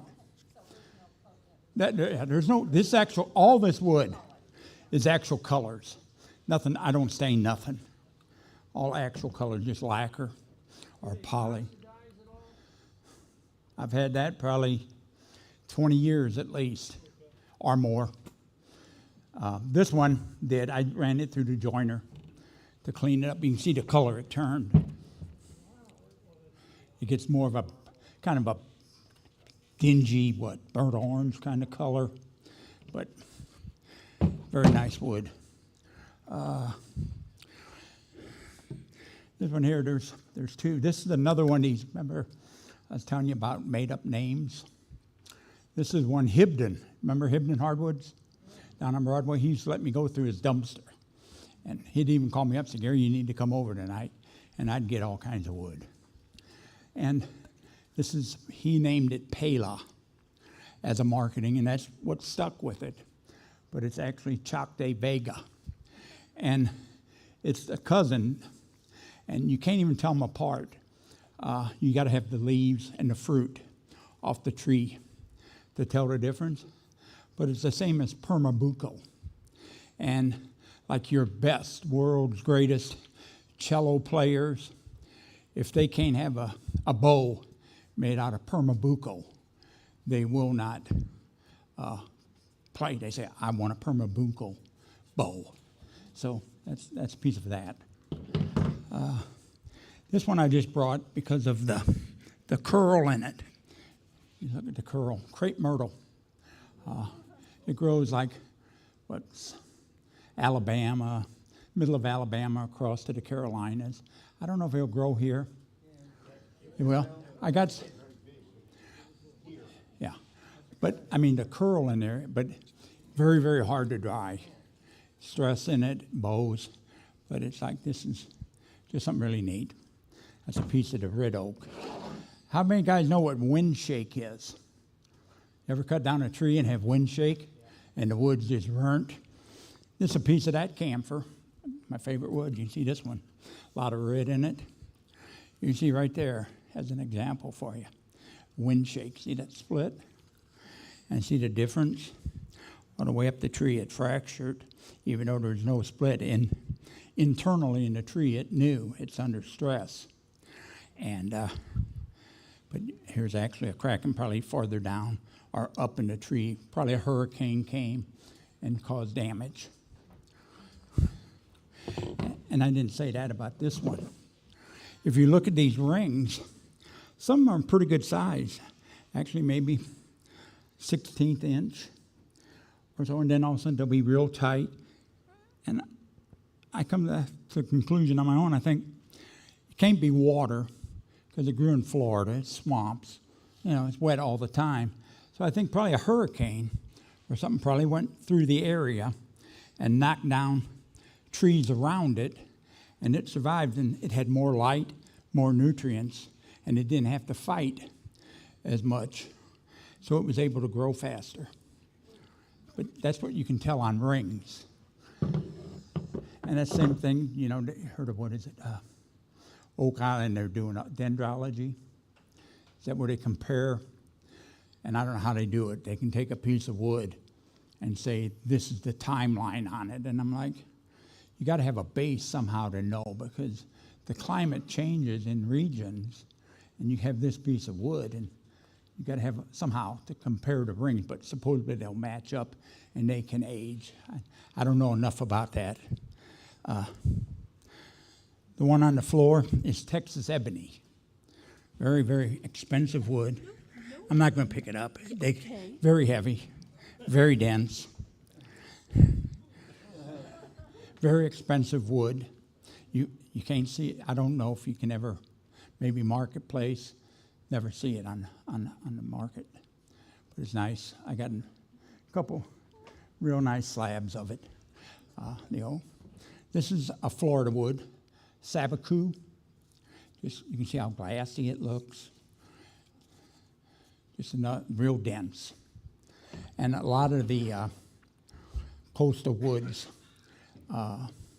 like all your crepe myrtle, not the crepe myrtle, but it's pretty tough too. But your stoppers, red stopper, and all your coastal trees, they're real dense and tough. That they, you know, nature makes them that they can withstand the hurricanes and survive them. This is one of my favorite woods. Box elder? No. This is a biblical wood. It's in the Bible. It's a Mediterranean wood. But this wood is so unique that the Spanish, when they started coming over here, planted them in California because the seeds off of this tree is so exact from seed to seed on the tree, and also tree to tree to tree, that the units, they use them for a unit of measure. And they still use that unit today. And I'll do this one at a wood meeting, or like the old woodworking shows we used to have. And I'll do a quiz. And almost all women know the first part of it, and the guys don't. And the women don't know the second part of it. But it's carob, and they know what carob seeds are. And I bet right here, you know what a carob seed is. Yeah, I knew it. And the guys know what a carob seed is? You do? A couple? Yeah. Substitute for chocolate. But what the women don't know about it, and they should, that unit of measure is used today, but they changed the name. Carat. A 1 carat diamond was 1 carob seed. So that's why I got this wood probably 30 years ago, 25. And I'll have it just like this. Yeah. Well, it can't be because you're 12. Well, I guess I got it whenever. Can't tell them myself. This little section here is kind of, I call it woods you know, but you don't know, but you do know. Like everybody knows what a macadamia nut is. There's a piece of macadamia tree. This one's an avocado. It's avocado, beautiful wood. Everybody knows what an avocado is, but never seen the tree. It's a piece of fig. This is a persimmon. I should join it both sides, but persimmon. This is it Brazil nut? Brazil nut. Never see them trees cut down because they're worth so much money. Nutmeg. That's a nice hunk of nutmeg. Pistachio.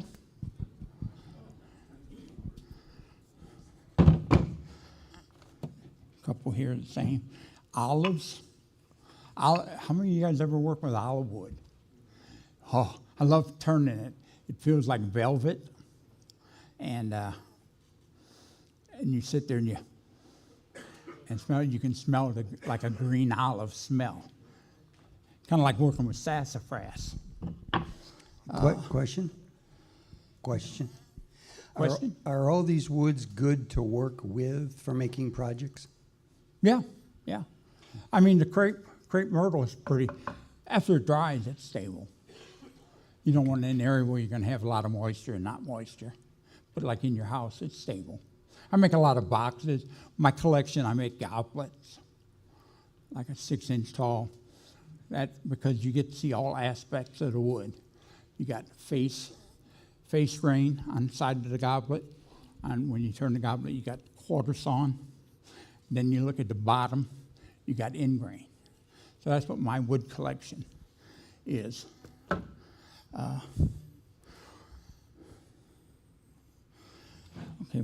that's all the eating woods I have.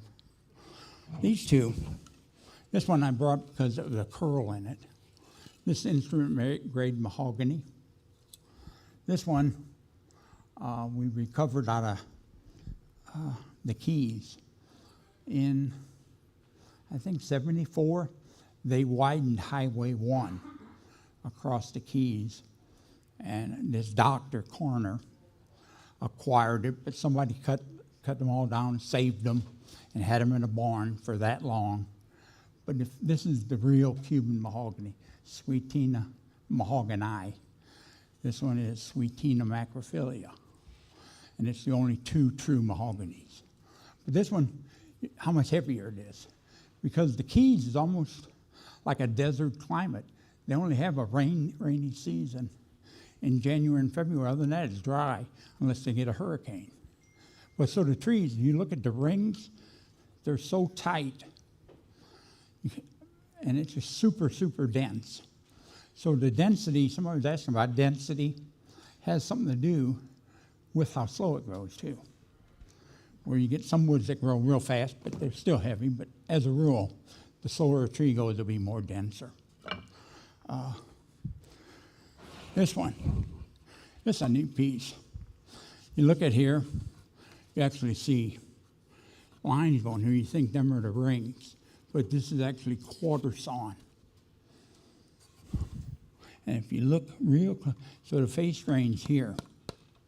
But if you look, and we'll pass this one around, how close them lines are. I mean, they can't be a 64th of an inch. This is your giant sequoia tree. It was recovered in California from a stump. But that's a piece of giant sequoia. But that's your rings going across here, not my saw cut, because it's so soft. I probably cut it too fast. This one I got to watch. Somebody was talking earlier about cocobolo. Who was that? Cocobolo it's not if you're allergic to it, it's when you're going to be allergic to it. Because sooner or later you'll get sensitized to it. And I can't work with it at all anymore. In fact, when I even handle it, I got to wash my hands. But this is a piece of cocobolo. And this is a couple little cocobolo burls. You don't ever see a burl in cocobolo, but that's a couple pieces of... That cocobolo is the one that smells like roses? Yes, it's a Delbert. All your... We'll get back on that groups, Delbergias is rosewoods. And I'm thinking of this because if you work with a new wood, just do a little bit the first time because you don't know if you're allergic to it or not. See this scar? Right here, or here, this side, I think. I got a scar about the size of, not quite the size of a dime. But I was cutting, told you I got to go dumpster diving, and I used to make pin blanks by the thousands. And I was cutting Zeracody.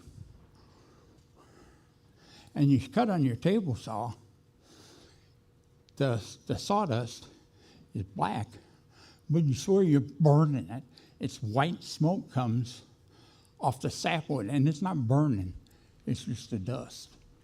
And that's when I was stupid. I didn't have a mask.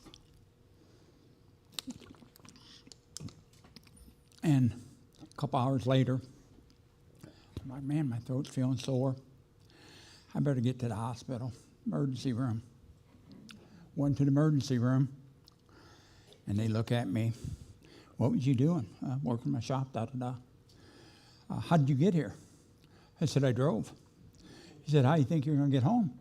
I said, well, I'm planning on driving. She said, you might not be leaving. You're having a severe reaction right now. Your throat is almost swelled shut. And they gave me they said, can you swallow? I said, yeah. And they gave me a handful of steroids and popped them. And after I think I was there 4 hours, they did it. It reacted well for me and did that. And another one, where's it at? This one here, walnut. I'm allergic to walnut. It put me in the hospital for 4 days. I'm allergic to iodine. And I had to educate my lung doctor on it. I'm in there and I said, I know what it is. I breathed walnut dust. I was stupid, had a moment of not thinking, and I went outside and my dust collector from the sanding planer, I was making, I don't know, thin strips. And it was full of walnut sawdust. And I just dumped it into a bag, you know. And I mean the white dust, and I had to blow her, not even thinking. And I'm inhaling all of it. Had a severe lung reaction. So when you expose yourself, especially to tropical woods, you know, they only got one way to survive a tree. And I'll tell a story about that. I'll come back to it. Well, let's do it now, because it's neat. A tree only has one way of defense, is making chemicals. Every chemical we use comes from trees originally. And so we went to a meeting in 2005 in Madison, Wisconsin, at the Forest Products Society Laboratory, Forest Products Laboratory. And there was also Forest Products Society, and we did a collaboration with them and did 2 books, Useful Woods of the World and More Useful Woods of the World. And they're very, very 2 good books for wood identification if you can find them. But our organization, we did all the technical stuff, and then they kind of funded it. But anyway, I was there. I was thinking, how does a tree, because we got to talk to these experts, how does a tree know if it's leaning? How does it know to add wood to this side? How does it know that? They said, we don't know that, but what we do know, we did a study, is a tree communicate to itself chemically or electrically? So they had this viney plant about 30 feet long, and they put real delicate sensors on it, and they'd come and snip a leaf, and the needles would peg. And they're like, wow, it's almost instantaneous. It has to be electrically somehow. And all of a sudden, the secretary walked into the room, and this is the truth. Secretary walked in, and the needles pegged. And they're like, whoa. They had her leave. She come back in, and they did that, and it took them 2 weeks before they realized that tree is sensing the perfume she was wearing. So they're like, okay, it senses chemical. So they said, okay, we're going to go out in the Wisconsin forest, pick a specimen tree. They went 50 yards around it and put sensors on all the other trees. And they come up to that specimen tree, hit it with an axe, and all the needles jumped on the surrounding trees. So they're like, that tree has to be sending a message like, hey, something's attacking me, start making chemicals. So it's like, wow, smarter than we think. Then they also found out that the mother tree, meaning the tree that the seed came from, because some trees are both sexes, some are males, some are females, will feed other trees. Like your understory trees are the first ones out in the spring. And they will give extra carbon to the big trees. Then in the summertime, the big trees will give extra carbon to the understory trees. And then they found, and I don't know how technically how they do it, with radioisotopes. But they found out too, the tree that was the mother tree to its siblings will feed it more than just a neighboring tree that's not related to it. And it's like, wow. And it's like, I keep learning more and more, and the more I learn, it's like, I don't know nothing. But that's two little stories about trees. We was talking earlier about ironwood. This one's called red ironwood. I just got this one. It's Iki. It's an African wood. Came from Dow Chemical. I ran it through the joiner, but you used to be able to see that it had a cant, and it's a stave from a vat. And Dow Chemical used it because this tree is acid resistant. They line their vats with this tree for acids, and the acid does not hurt this wood. So it's like, wow, I got to have this one. Another one. This one is from Brazil, very, very dense. Hubraco is the actual name, but it goes by axe breaker because it is very, very dense. Picked it up at one of our auctions, and it's just like, wow, got to have it, you know, something different. Nobody has a piece of that. This one here, World War II ship. It was a backup, never used. It's ligament vitae, and it was a bearing for a pump shaft. And they actually still use ligament vitae bearings in the nuclear-powered subs because they'll outlast steel like 5 times, and in a submarine, you want quiet. Well, steel shaft running on a wood bearing don't make no noise.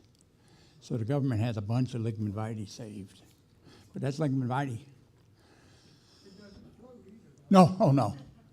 No, there's quite a few of these won't float. This one is lance wood. It comes from Australia. It don't even look like wood. It looks like glass and plastic. It's so hard. In a lot of wood, you can dent it with your nail. There's no, you try to do it on the joiner, you better really hold it tight. It'll chatter. But I only had this piece for, this is the one that taught me in Indiana. They'll have a meeting over there. And it didn't take me long. My first meeting I went to, the very first meeting I ever attended. And I'm watching about a wood auction. I'm like, oh. I'm watching how it goes. And $1, $2, $3, $4, $5, sold. $1, $2, $3, $4, $5, sold. I'm like, I see this. You go bid $5. Nobody over there don't spend the money.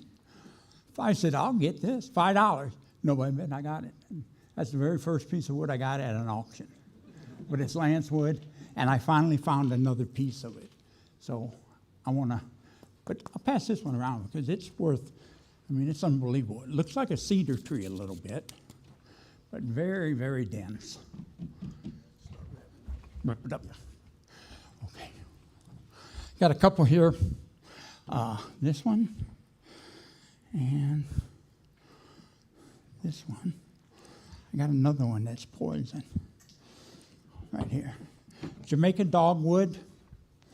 It's also known as Florida fish poison. They take the leaves from this and put it in the water, and it'll stun the fish, and they gather fish. So it's Florida fish poison, also known as, I forgot now. My mind just went blank on me. Jamaica dogwood, but very pretty wood. And this is out of the Keys. This is part of that wood that somebody saved in '74 that we recovered. This one, how many people ever watched that program, Naked and Afraid? Anybody ever watched that? It's like, them people are stupid.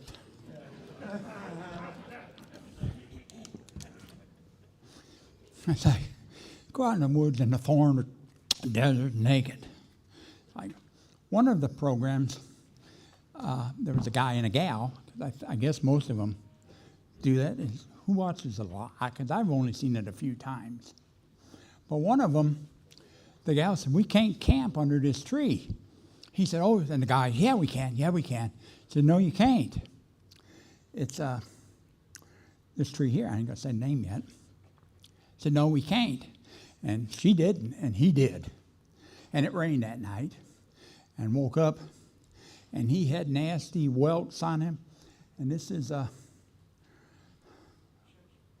boy, help me, Chechen, also known as poison wood. But Chechen, the sap, when it's almost like a brown recluse spider bite. You ever see it? It would like rot your skin. I mean, the sap of this tree is very, very toxic. But I can cut it, and I haven't had no bad effects. But again, this is why you need to work a little bit the first day and back off and make sure you're okay with them.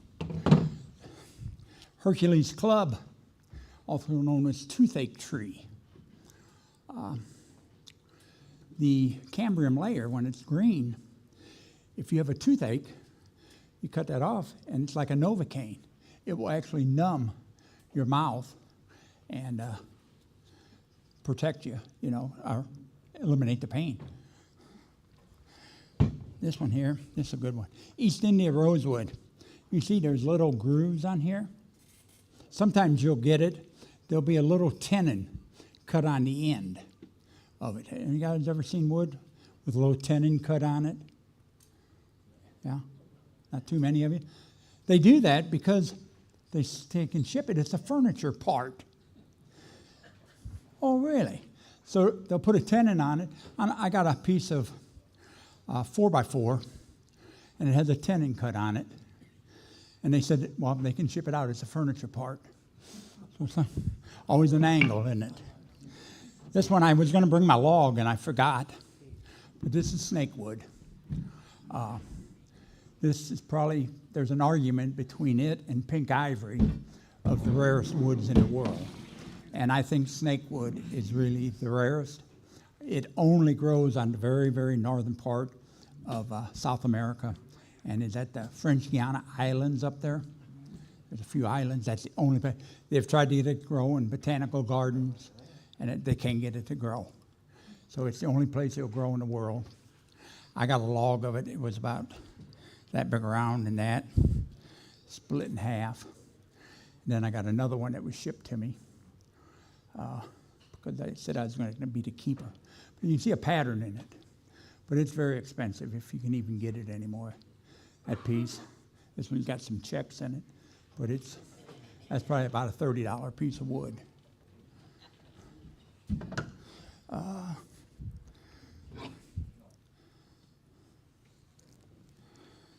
False mastic, this is another one that wood's out of the Keys. Pretty plain looking. But again, remember I was talking about the hurricanes and the density of the trees. You can feel this one is very, very dense. This one's I don't know what kind of wood it is, but I know it's an oak because of the rays. Probably a white oak, but it's a burl. And if you look at it, how many of you guys ever heard of spaghetti-sized oak? Ever hear that term, spaghetti-sized? Nobody? And you'll see that wood sometimes. And if you look here, the grain actually looks like a plate of spaghetti. It's just real tight swirls.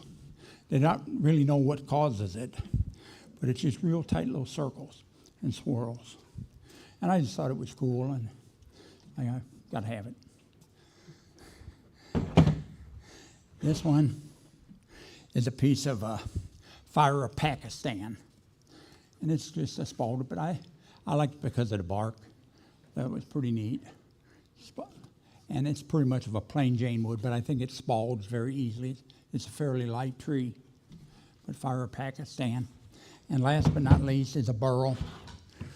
This is, remember I told you about the scientific names? And where's it at? The regular mahogany, this one, is Sweetina macrophylla. Once you start understanding the botanical names, they make sense. This is Acer macrophylla. And macrophylla means big leaf in Latin. Acer is your maple family. So this is big leaf maple out of Washington State, and it's a burl. Somebody passed away, and he was a brain surgeon, and the guy had more wood. You couldn't fit it, this whole thing, stacked the tightest you can, this whole big room. Maybe, what, 2 of them, John? 2 like this? Yeah, it was unreal, unreal. They said the UPS, he'd get online at night, and he just bought it, and he did turning, but he just bought wood constantly. That was his relaxation. But that's all I have. A little bit about the organization. We're the best kept secret in the world. All of our meetings, we have an auction. And sometimes, well, Violet and Eric, they'll come down. Many a meeting they left, they got to run a truck to haul the wood away. And yeah, but many a time, yes. Question for you. For some of us woodworkers, when we bring like fresh cut stuff home and things like that, sometimes the fresh cut woods have little native residents in them that we need to get rid of. It's good to get rid of the bark. Can you go through the process of how, when you collect your pieces, you eliminate your little friends? Well, we usually, it depends where you're going and knowing the rules. It used to be ash was a very, very protected tree, and they tried to quarantine counties because the guys that sell firewood are the biggest culprit. And the emerald ash borer beetle, which all the ash trees are going to be gone very soon. It's here now and wiping them out. But they think it's going to be a 90-year cycle, and you'll be able to maybe get a harvested tree because the bug moves that away. But they're going to be gone. But try to eliminate the bark. It's the biggest thing. Especially, we got members that come from overseas and going to Canada. They can't have a piece with bark on it at all. But yeah, the bark is the #1 way. If it's real buggy, cut that piece off and leave it where it was. Because there's 1,000 oak canker going around that could wipe out the oaks, and it's affecting the walnuts.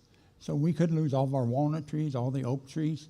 And it's just like the Dutch elm disease. They brought it in from overseas. The chestnut blight. That now we've worked with the American Chestnut Society, where one group was with Monsanto and the other group was purist that wanted to do it by splicing genes in the tree, by selective breeding, splicing and grafting trees. And they have, now you can buy chestnuts trees, and it's 31/32 pure. And they got one gene in there from the Chinese chestnut too. And then Monsanto on the other side was trying to do it just as fast as they could because they saw big bucks. Because that's the time they were getting rid of the copper sulfide in your pressure treated wood. And they saw chestnut because chestnut is very weather resistant. And they were seeing money for decks and that to get a rot resistant wood out. There's a couple woods really good, and you'd never think it. Sassafras is very good in the weather. The lady cigar, catalpa. I got my blackberry arbors, and it's made from catalpa, and very, very rot resistant. And again, of course, your cypress, but it gets very expensive. But yeah, all of our meetings, if somebody's going to go and we know there's bugs, we try not to. We do our best because we don't want to lose trees. We tried to promote to South America that they can make more money selective cutting trees on their property instead of clearing it, letting beef graze for 2 years, then the ground is just sterile and nothing will grow back because it's so much rain it leaches everything from the soil. for 2 years for beef for McDonald's versus selective cutting trees and make more money. But it's a battle, and some of them starting to do that. But yeah, any other questions? None? None at all? I covered everything. But yeah, you can start identifying, very simple, steps. Eliminate. You see a bunch of rays in it, you're like, well, very visible. And you'll learn, as you deal with more woods, you know what woods you can see the rays in. It's like oak, they're very pronounced. Sycamore, they're very pronounced, especially if you're dealing with local woods. Is it? All right, thank you. Thank you. Oh, I do have some of we have a bi-monthly magazine, World of Wood. In fact, no, that's the Australia. We just had a meeting in Australia. They want a hit guy. I'm going to be the general chairman for Chaco Springs, Alabama in March. And our group, we call our group the Gateway Group, we're going to be hosting that meeting. And it's a 4-day meeting. We'll have a sawmill. We always have wood auctions. And you can get wood. It's unbelievably cheap. I actually didn't go to sawmill days this year in Indiana because it's like to the point I got too much wood in my shop. It's like, I admit I got a serious problem. I got a path to my stove about that wide right now because one of our members is moving and he just brought me 4 loads of wood. I was like, where am I supposed to put it, Gary? His name's Gary. And in fact, we had one of your members, his name was Kirk. Is he in here? He bought a planer, and a grizzly planer. If somebody's looking for a grizzly 6-inch joiner with the helical head, I know a guy got one for sale, $600. It's like new, very well kept, and the helical head with the carbide inserts. Thank you guys. It's an honor and privilege to talk to you.